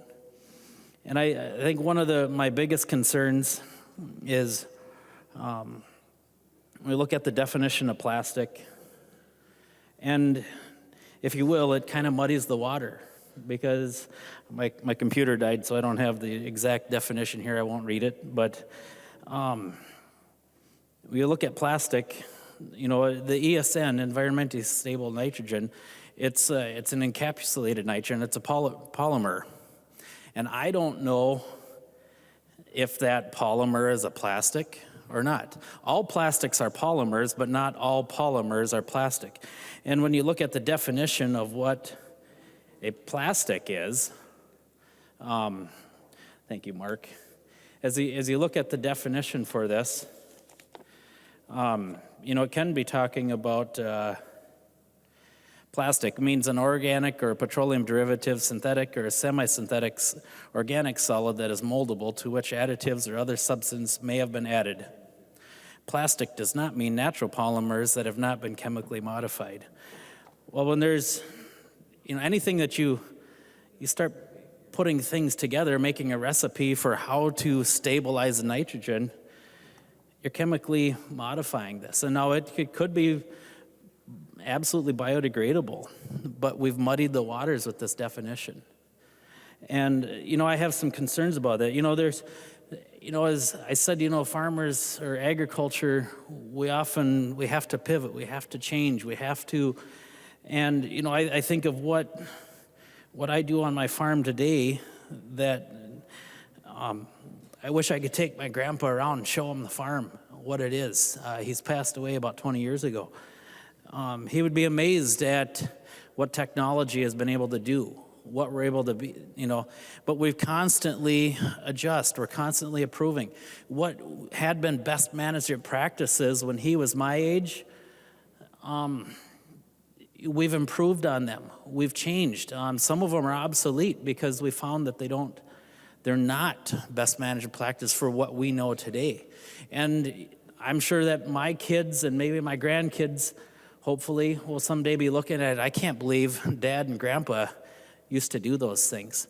But that was where we were, where we are today. These are best management practices. We continue to improve on them. And, this is a tool in the toolbox that we continue to hone. We continue to use a different piece, but this is what we have today. And when we have, it takes many years to go through the EPA regulatory process to get a product approved, to be able to use. And, we're probably a decade or more out from some of the biological options that are available. Yes, there are some, but they're not as effective. And so you have to weigh out the cost. What do we see there? And I think that there's a lot of good things, but I think there's enough reasons I unfortunately have to say I'm voting no today.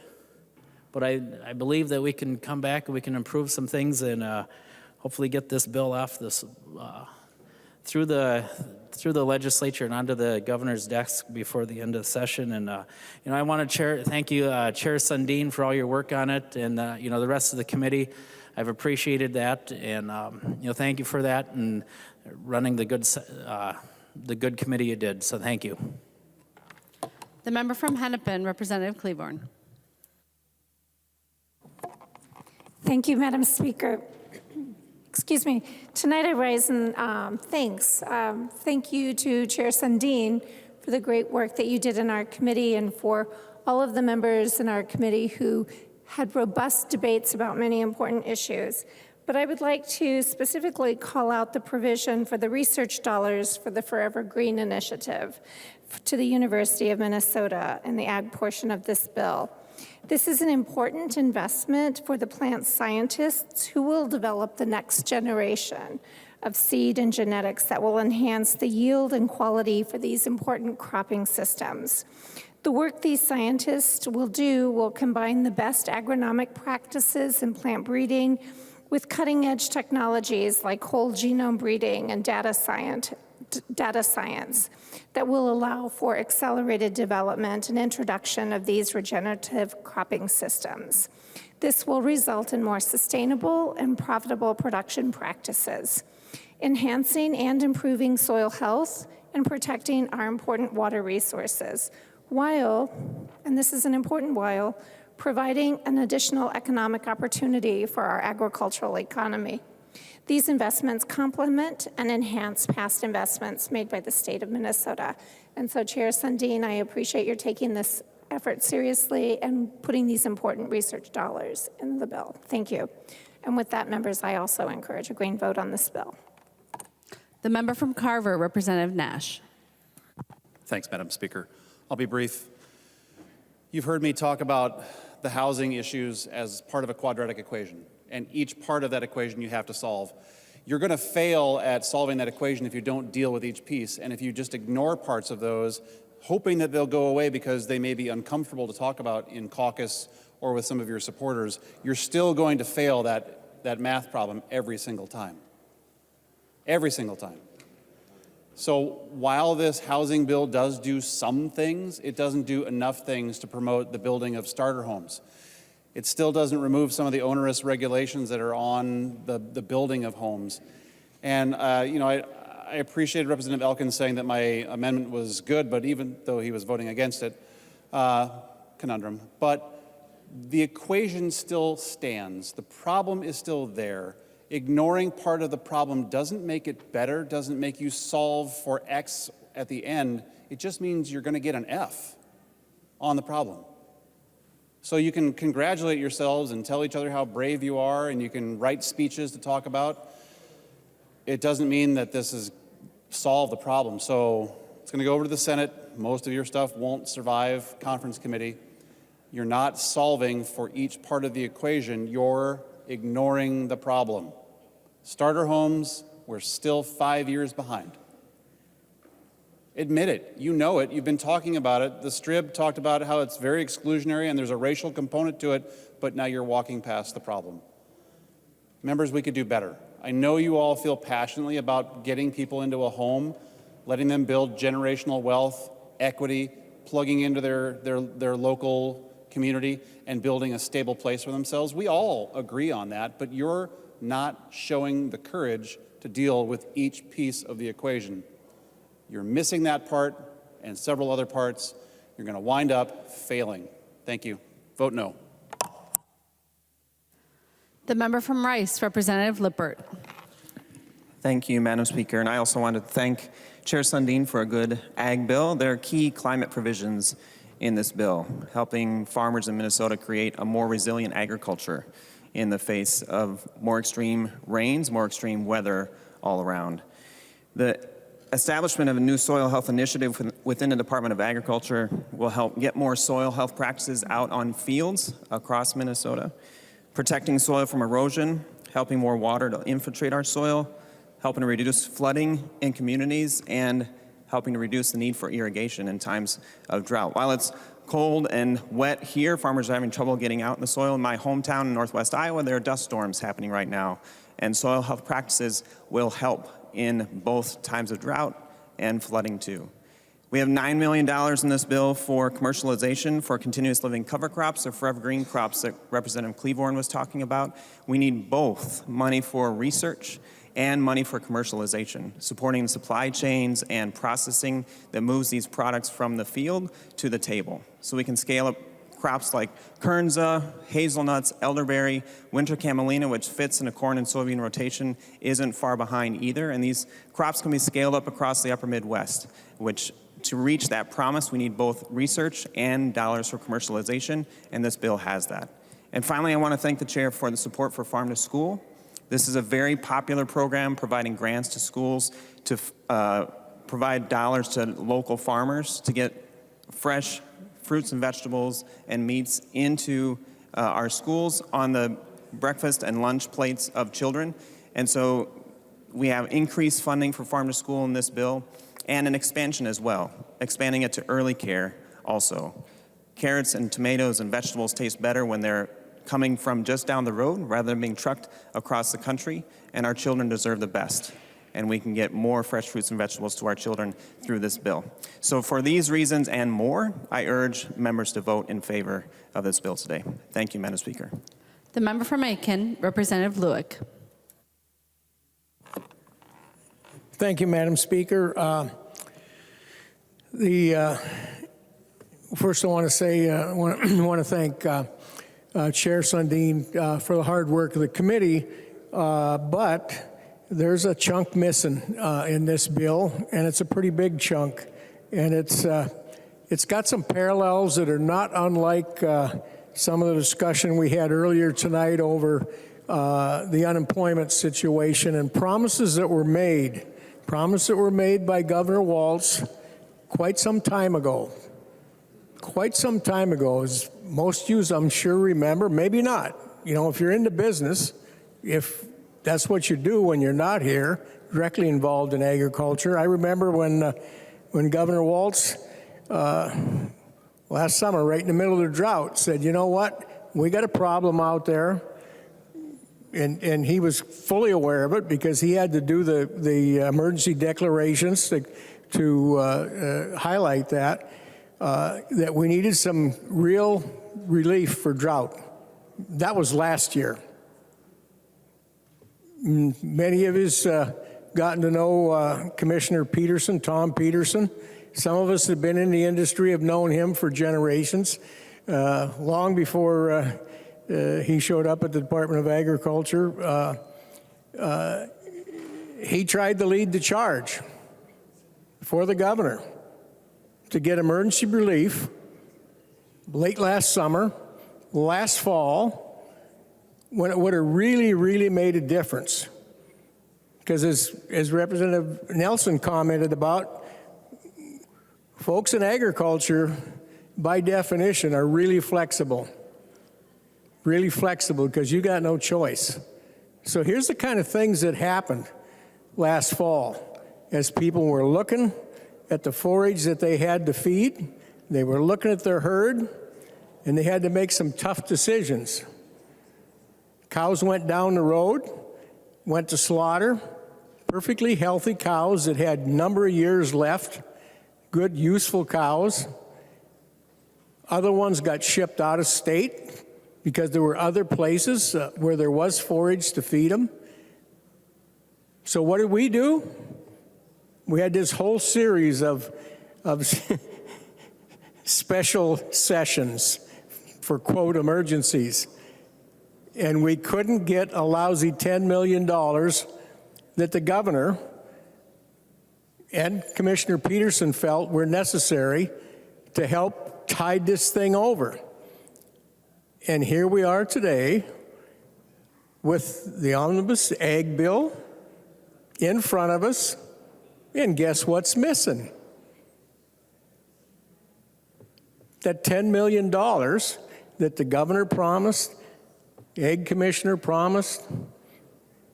I stood in, a couple times since January, I've commented, we keep admiring this problem, and we're going to be in the very ridiculous situation that, well, maybe we'll get drought relief passed if we can get it out of conference committee sometime here in the future. Maybe before we're in the flood season. Well, if you remember, I think there was some comments about what the governor's done in the last few days. If I remember right, I think he's actually activated the National Guard. Let me think about that. Why'd he do that? Well, I think we got a flood problem in a portion of the state right now. And we got a long ways to go before we get to the summer when we can probably rule out a flood problem. At least 2 times I mentioned this on the floor of the House over the last month or two. How ridiculous do all of us want to look in this body? We got an ag bill in front of us, no drought relief. We got a drought relief bill sitting in a conference committee, no action on it yet. We got the National Guard out, helping in a flood situation. There's a point when you all got to look in the mirror and figure out which way your hat's on. There's some good stuff in this bill, particularly on trying to increase our ability to process meats locally. But it is shameful. It is shameful that we would take that kind of an attitude toward an important segment of our agriculture industry in Minnesota and just leave them out there, hang them out to dry. Because there's the average size of a beef cattle herd is pretty small, 40, 50 head. Anything over that's considered big. They're spread out all over the state of Minnesota. Well, I drive about 135 miles one way, coming down and going back. And I've been, just one of my hobbies since I got them too, I count cows. And I take a variety of different ways coming down here and going back every week since we've been in session. And guess what? I can see them, they're gone. And the problem is, they're probably gone permanently from the state of Minnesota because there was an opportunity to provide some assistance that might have put more forage out there, that would have let some of those folks keep a few more cows over. And these were perfectly good, useful cows. I mean, it doesn't make sense to send 6-year-old cows down the road when they can live twice that long and produce calves and profitable revenue for that farm. We missed the boat. I want to make it really clear. We missed the boat as a body. We let the governor down. He had it right. Commissioner Peterson had it right. We got that relief sitting in a conference committee. It's not in this bill. And that is really a travesty. So, and I rarely have not supported an ag bill in the 8 years that I've been here, but I am not going to vote for this one. And hopefully it'll come back from the Senate with some fixes in it. And we should get the other one back that's got a bunch of stuff in there for water and shade trees in the cities tied up to drought relief in another bill that's in that conference committee. But it's really time, if you think that agriculture and feeding people in Minnesota, people in the United States, feeding the world, because that's what we do in Minnesota with agriculture.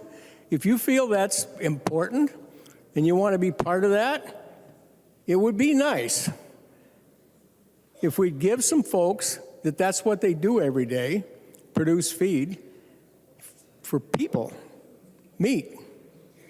It would be really nice if we'd give them a helping hand, because you know what? We're all going to look real silly. We get a few more rainstorms. We're going to have more National Guard out there trying to help things out because we're in the flood season.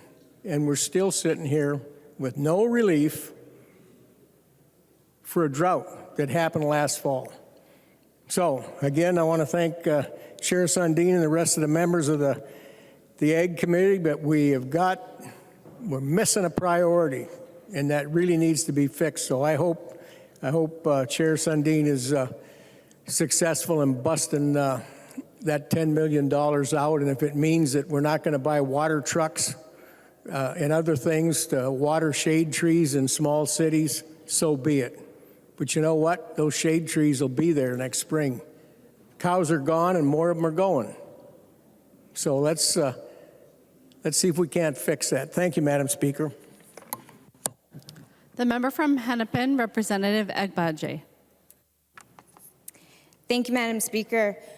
So I'm rising in support of this bill, particularly the housing portions. I know we're kind of having whiplash going back and forth between all these topics.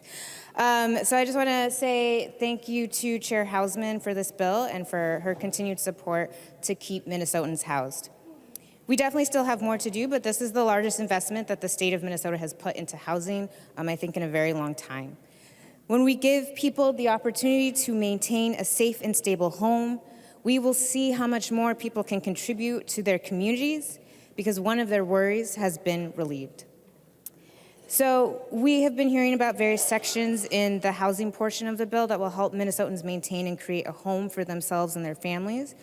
One such provision that has already been highlighted by Representative Tice is the grant funding for mediation services, so that way more tenants and landlords can resolve their disputes outside of the court system. Representative Tice did talk about the usefulness of this provision because it will help lower the temperatures between disputing parties, avoid the catastrophic effects of an eviction, and save our court systems from being overburdened with cases. Another measure also included in this bill supports first-generation homebuyers. We, in fact, have included $50 million to support people who would like to buy a home and can afford their mortgage payments, but they do need that additional support in securing their down payment. And so for those of us who have never owned a home or had parents who've owned a home, finding that funding is very difficult. And I'm appreciative of this program because it will continue to support people who fall into that category. And it'll help them begin the pathway to generational wealth. We want home ownership to be more accessible to more people who desire it, and helping them with their down payment will go a long way for them having stability and peace of mind in their home. And we have heard a lot from members in this chamber talking about, we need more building, for more homes. And that's true, and I think you'd find many of us agree with that. And so we want to continue working on efforts to build and preserve the thousands of homes that we continue to need, so that way our down payment assistance will not be in vain. In this housing bill, I think these investments will ensure that people are not only just thinking about survival, which is where people are now when they're thinking about where are they going to sleep, whose couch are they going to be on, is the family member or friend that they're staying with going to finally kick them out tonight? So then they end up sleeping in their cars or on the street. But the investments in this bill ensure that we are providing a pathway to stability. And that stability will lead to positive benefits where people and their families can then focus on how to live and how to thrive. And so with that, I encourage members to vote green on this bill as we continue to ensure that every Minnesotan has a place to call home. Thank you. The member from Meeker, Representative Erdahl. Thank you, Madam Speaker and members. Let me preface my remarks just a little bit by saying that, certainly for me there are some problematic items in this about housing, but whether we like the provisions or not, we should recognize the efforts of Chair Hausman, who has been a champion advocate for housing throughout his career, and we should appreciate what she's done. That said, I'm disappointed in the cut from $100 million to $25 million for broadband. We have potentially at least $578 million in federal cash in the pipeline, but delays from bureaucratic hurdles have allowed only a trickle of funding to reach us. 240,000 households, many in greater Minnesota, lack access to a connection that meets state broadband standards. We face a situation of have and have-nots similar to the 1930s, when cities had electricity and rural areas didn't. In 1936, the Rural Electrification Act was passed. It called for extending electricity into rural areas and for 2 demonstration farms to be established. Meeker County farmers decided to form an electric co-op and to apply to be one of those 2 demonstration farms. They met at the Litchfield Opera House and chose my grandfather, Charles Ness's farm, to be one of the demonstration farms. I was not there at this.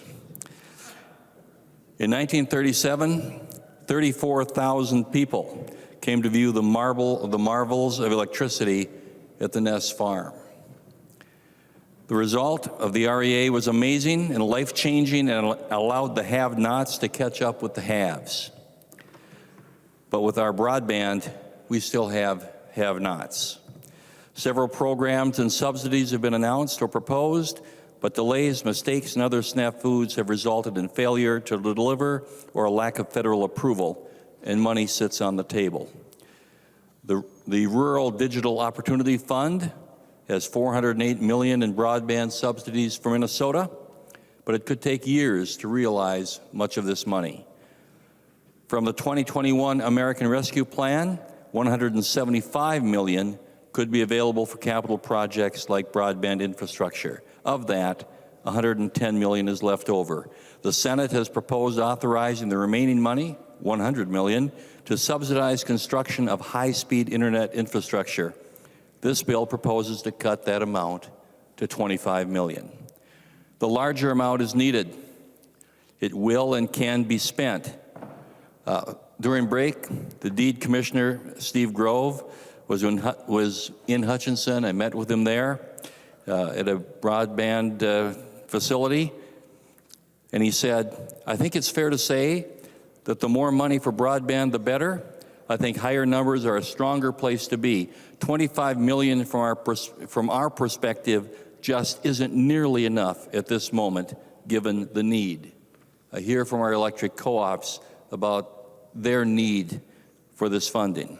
We cannot leave Greater Minnesota in catch-up mode. We can't go back to the have and have-nots like before rural electrification. Students in Greater Minnesota shouldn't have to go to McDonald's parking lots to get broadband. Be fair, do what is right, and as this process proceeds, try to add more funding. Oh, by the way, the $110 million from the ARP, if we don't agree on how to use it, Governor Walz will just be able to spend it as he wishes. Thank you. The member from Dakota, Representative Ryer. Thank you, Madam Speaker and members. I'm proud to stand in support of our housing bill that provides support to Minnesota across the housing continuum, from addressing homelessness to home ownership. Housing is a foundational need. Without a secure, safe place to live, all other aspects of life, job, education, healthcare, are in jeopardy. This is the reality for far too many Minnesotans who either have no place, pay too high a share of their income for housing, or seek home ownership in a difficult market. I've experienced housing instability in my life. I know how dire it is, and I also know how much benefit assistance brings. When I was in my 20s, I was the single mom of an infant and was in an abusive relationship. For our safety, we sheltered at Women's Advocates in St. Paul. We had no money, and in my trauma, I didn't know what steps to take next. One of the many blessings that happened for me there was that I obtained a very scarce Section 8 housing voucher. Because of that, I was able to breathe much easier, to start healing and put the pieces of my life back in place.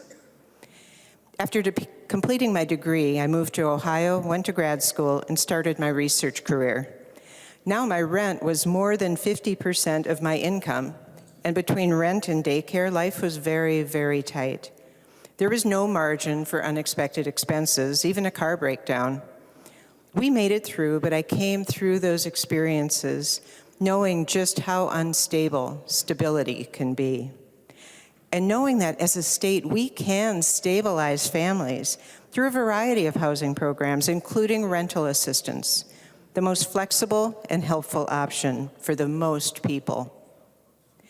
Finding housing is even harder if you have accessibility needs.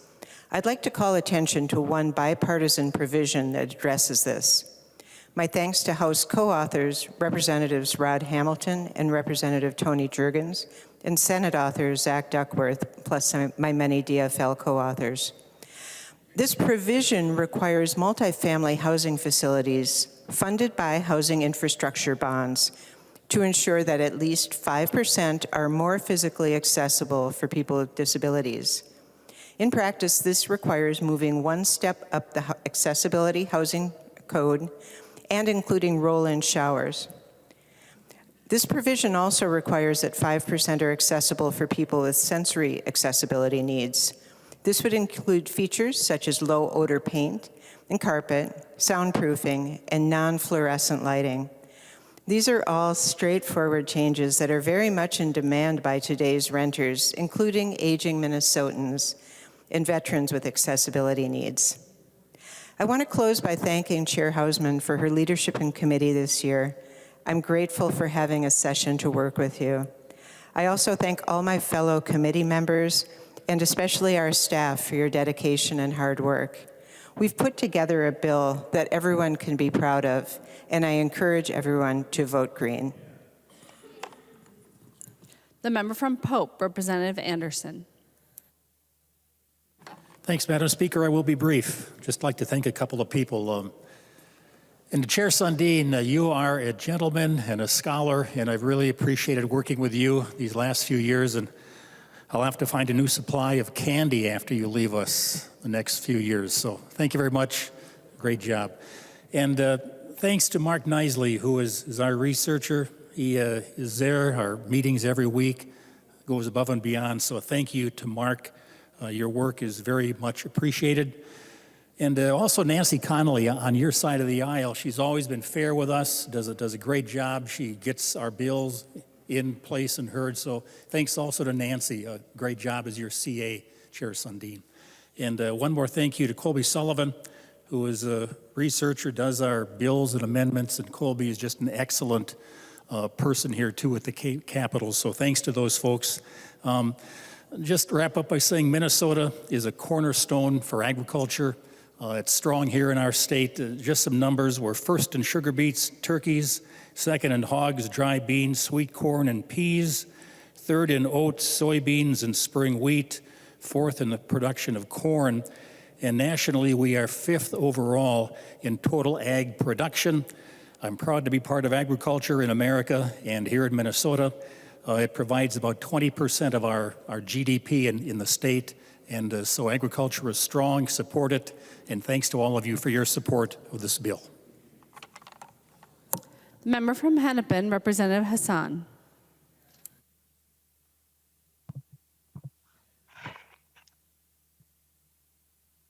Madam Speaker and members, I know it's late and folks are tired of listening to speeches all day, so I'll try to be as brief as possible. I rise today in support of House File 4366. Especially, I would like to speak on the housing provisions. I first want to thank Chair Hausman, Vice Chair Howard, and our great housing team on all their work to produce this final bill. Research indicates stable housing supports better educational outcomes, improved life chances for young people. Folks who have stabilized housing are the ones that result in healthier, happier, and stabilized housing promotes labor mobility and growth and productivity for our state's economy. It provides the circumstances to build savings and financial resilience to meet life's ups and downs. So we all know housing crisis is real for all of our communities across the state, whether you live in the urban core, suburban, or greater Minnesota. My district of 62A has had its share of encampments all over the district. My city of Minneapolis had people occupying the city parks at one point because they have no other places to go. I hear the need for funding for every level of housing in every conversation, whether I'm standing at the checkout line at Target or hosting a town hall with my constituencies. We need to end homelessness, as there shouldn't be any reason why people are sleeping outside in the cold weather or hot summer days, while the state has a surplus of almost $10 billion. While there are many great provisions that address different levels of housing need, one of the provisions I want to highlight is our tenant laws reform. Minnesota tenant laws have not been reformed in maybe 3 or 4 decades. And I feel like I have been singing the same song and dancing the same dance for 4 years now. Maybe the 4th time is the charm to make some positive change in our tenant laws. Let's just say someone loses their job today and they need to seek assistance from a family member or from they apply for a county assistance. It takes about 14 days or more to process EA, or what's called emergency assistance. The legislation for the 14-day notice gives folks more time to find appropriate assistance needed before an eviction is filed. It's a fact that eviction is costly and impacts families and individuals negatively for many years to come. So it's my understanding that we're avoiding the filing of an eviction in the first place and finding common ground between landlords and tenants. An eviction and action, the simple filing of a case by a landlord, not just a judgment by the court, is often a permanent bar from housing. This means cumulatively tens of thousands of renters and often their families are precariously housed or homeless because of a court filing. Again, not the actual judgment against them. Studies have shown people facing the higher risk of eviction are single mothers from low-income backgrounds, women of color, followed closely by families with children with disabilities, and domestic violence victims. Families who are affected regularly lose their possessions, lose their jobs, experience higher rates of depression and anxiety. And for children, this is where my heart gets broken every time. For the children, the instability caused by eviction can result in worse outcomes in education, in health, and their future earnings. In the occasional situation when a tenant are ultimately successful in getting an eviction expunged from their record, it usually takes 2 to 4 months. And this is a critical time a tenant is seeking in new housing. Eviction hurts families. Eviction is one of the top reasons why people are homeless. Eviction costs us a lot of money, and proper housing saves lives. We must reform these tenant laws to help more families stably housed. Another provision that I would like to highlight is the $50 million for down payment assistance for first-time home buyers. As we all know, Minnesota has the highest rates of home ownership in the nation, but also one of the largest disparities in ownership rates between whites and BIPOC households. Apart from the historic, systemic, and institutional factors that have contributed to that disparity, it's also amplified by the fact that we simply do not have enough homes on the market to provide adequate, affordable ownership opportunities. Food for thought. We have 60,000 families of color who are mortgage ready today and cannot find a home to purchase.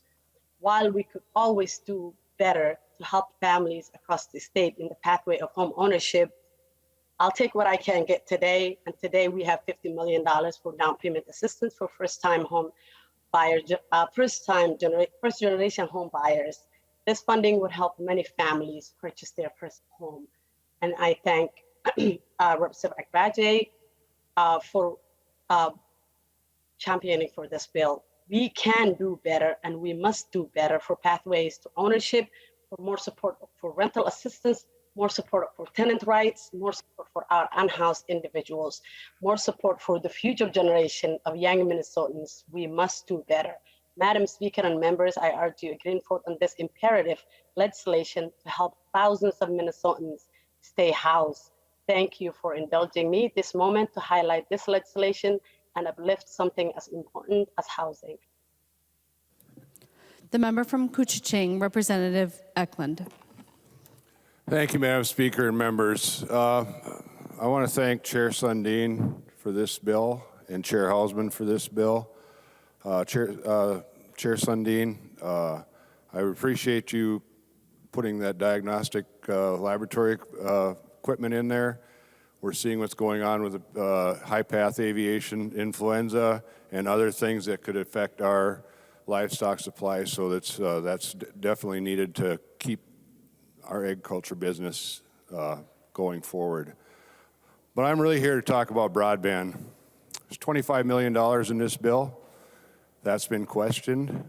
I can remember 7 short years ago when people gasped that we were spending $25 million on broadband. And I'm so thankful that my colleagues on the other side are seeing the need for increased spending in broadband. I look forward to working for you going forward and making sure that we do have true border-to-border broadband going forward in the state of Minnesota. Last session, we took $70 million out of the ARPA funds to fund broadband. Guess what? Federal government hasn't released it. So we missed a construction season. There's another $110 million ARPA funds on the bottom line that I am hopeful in this conference committee that we do get to put that towards broadband. And then I am certainly hopeful that Treasury will release the funds for us to use. We missed a broadband construction season last summer, folks, because of that $70 million, $35 million a year ARPA funding that we put into broadband. So folks, it's $25 million right now. If it passes the way it is right now, it'll get us through a gap that we can get funding out and get this started. And hopefully, cross our fingers, that the ARPA funds will be available for us to use. I want to talk about one other provision in this bill that hasn't been talked about for broadband. Our communities that have trouble meeting the grants and meeting the matches, there's a provision in this bill to change that. It's no longer 50-50, it's 75-25. That'll help some of our poorer townships and others maybe make it to the end of the grant cycle. And it also increases the maximum amount to $10 million. Another part of this bill will create a study that will be reported back to the minority and majority leaders of the next legislature to find out if this formula change that we made is the right thing or if there needs to be another formula change put into the bill. Overall, we could have used more money in broadband. I'm going to keep fighting till this session is over to see if we can get more money into broadband, but the $25 million will provide a gap to get an RFP out through the Office of Broadband to at least get some projects in the ground. I ask the members to vote green. Thank you. The member from Ramsey, Representative Hausman. Thank you, Madam Speaker. Members, I was trying to decide how do I close this out? What are the final minutes of this discussion that got us to this bill? And I thought what we didn't hear much tonight were personal stories, and I thought I would end there. From Woodbury, I get emotional about this stuff, but really just seeing all around the U.S. homelessness has increased, and I cannot assure my children grow until they have a stable place to live. Growth needs stability. You need a place to go to, which is safe. And from Maple Grove, a disabled single mom renting a space in a home. Her boyfriend was the primary renter. He passed away in November, and she couldn't afford the rent on her own. Her current landlord has threatened to evict her family. She is packing up everything in preparation for eviction while trying to deal with the death. She can't find an affordable place to live. One son has special needs. And then she observes payment for a mortgage is lower than many rentals in the area.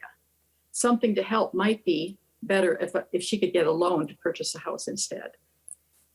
And from Bloomington, the tenant has no ability to pay rent. She borrowed $500 from a friend to pay part of what she owed. However, overall, her bills are stacking up. She owes the electric bill and can't afford groceries. She actually has no food in the house. She doesn't know what she'll have to eat today. She needs help now. She noted this situation is creating incredible stress. And finally, from Rosemont, a woman who recently moved out of an apartment in Apple Valley. She has a very limited income because she had to retire early and is on medical disability. After moving out of her previous apartment, she got her security deposit sent to her with $350 subtracted for a move-out fee. The fee was not listed in her lease, nor was she ever informed about one. She is irate, with her voice quivering just a bit. She noted that $350 is a lot of money for anyone, but especially for someone who has a very limited income. I felt closing with some of those personal stories was important because, frankly, those personal stories are what make us work harder. They keep us going in this work. And I just want to thank you tonight. Thank you to the many partners we have had, the staff here who did quality work, members who were part of the conversation, faithful parts of the conversation, and mostly those thousands of Minnesotans, that's not an exaggeration, thousands of Minnesotans who have helped get us to this point. They did the advocacy work that resulted in this bill. Thank you, thank you, thank you. Why do we do this work? Because those personal stories require it of us. Thank you, Madam Speaker. The member from Carleton, the author of the bill, Representative Sandin. Thank you, Madam Speaker. I'm going to utter some words I never thought possible in this chamber. A thank you to Representative Lueck. You were dead right on the drought issue. We put together a good drought bill on the 10th of last month, and the Senate finally started to engage about 10 days ago on that issue, and we're stalled. They have the gavel, and they're not doing anything. So if you've got any friends over there or any influence on the across the street, shake them loose. Let's get some drought relief going. You know, I'm ready to meet day or night to get that resolved. But I really have spent the last several months bragging about the legislation that came out of here on time, on budget last year. It was the ag bill. It was the most bipartisan bill that I've ever been involved in. It was the most bipartisan bill last year. We got it out on time. I'm very, very proud about that. I've been spreading the gospel on that all over the state, wherever I can. And it wasn't because of me.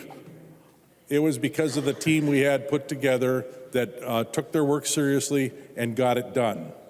So we've got the same team this year. We've got a bigger bill. We've got a better bill. And I'm just going to ask that you support 4366 with a green vote. Thank you. The clerk will take the roll on the bill.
Will the clerk please call the names of the members who've not yet voted?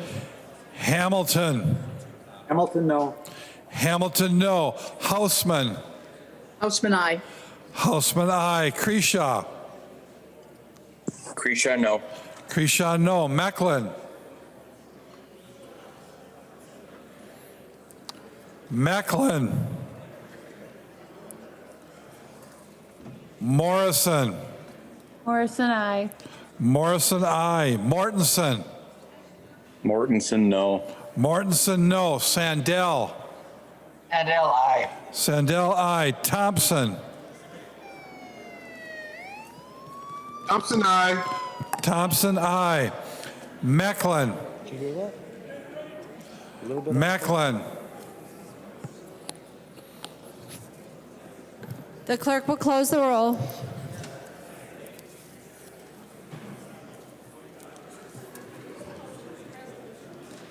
No, there aren't any today.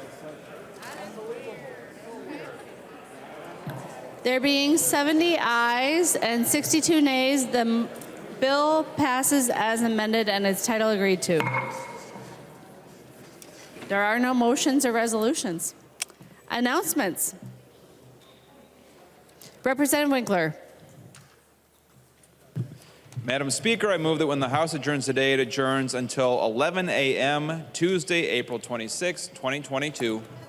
Representative Winkler moves that when the House adjourns today, it adjourns until 11 a.m. Tuesday, April 26, 2022. All those in favor, please say aye. Those opposed, please say no. The motion prevails. Representative Winkler. Madam Speaker, I move that the House do now adjourn. Representative Winkler moves that the House do now adjourn. All those in favor, please say aye. Those opposed, please say no. The motion prevails. The House stands adjourned until 11 a.m. Tuesday, April 26, 2022.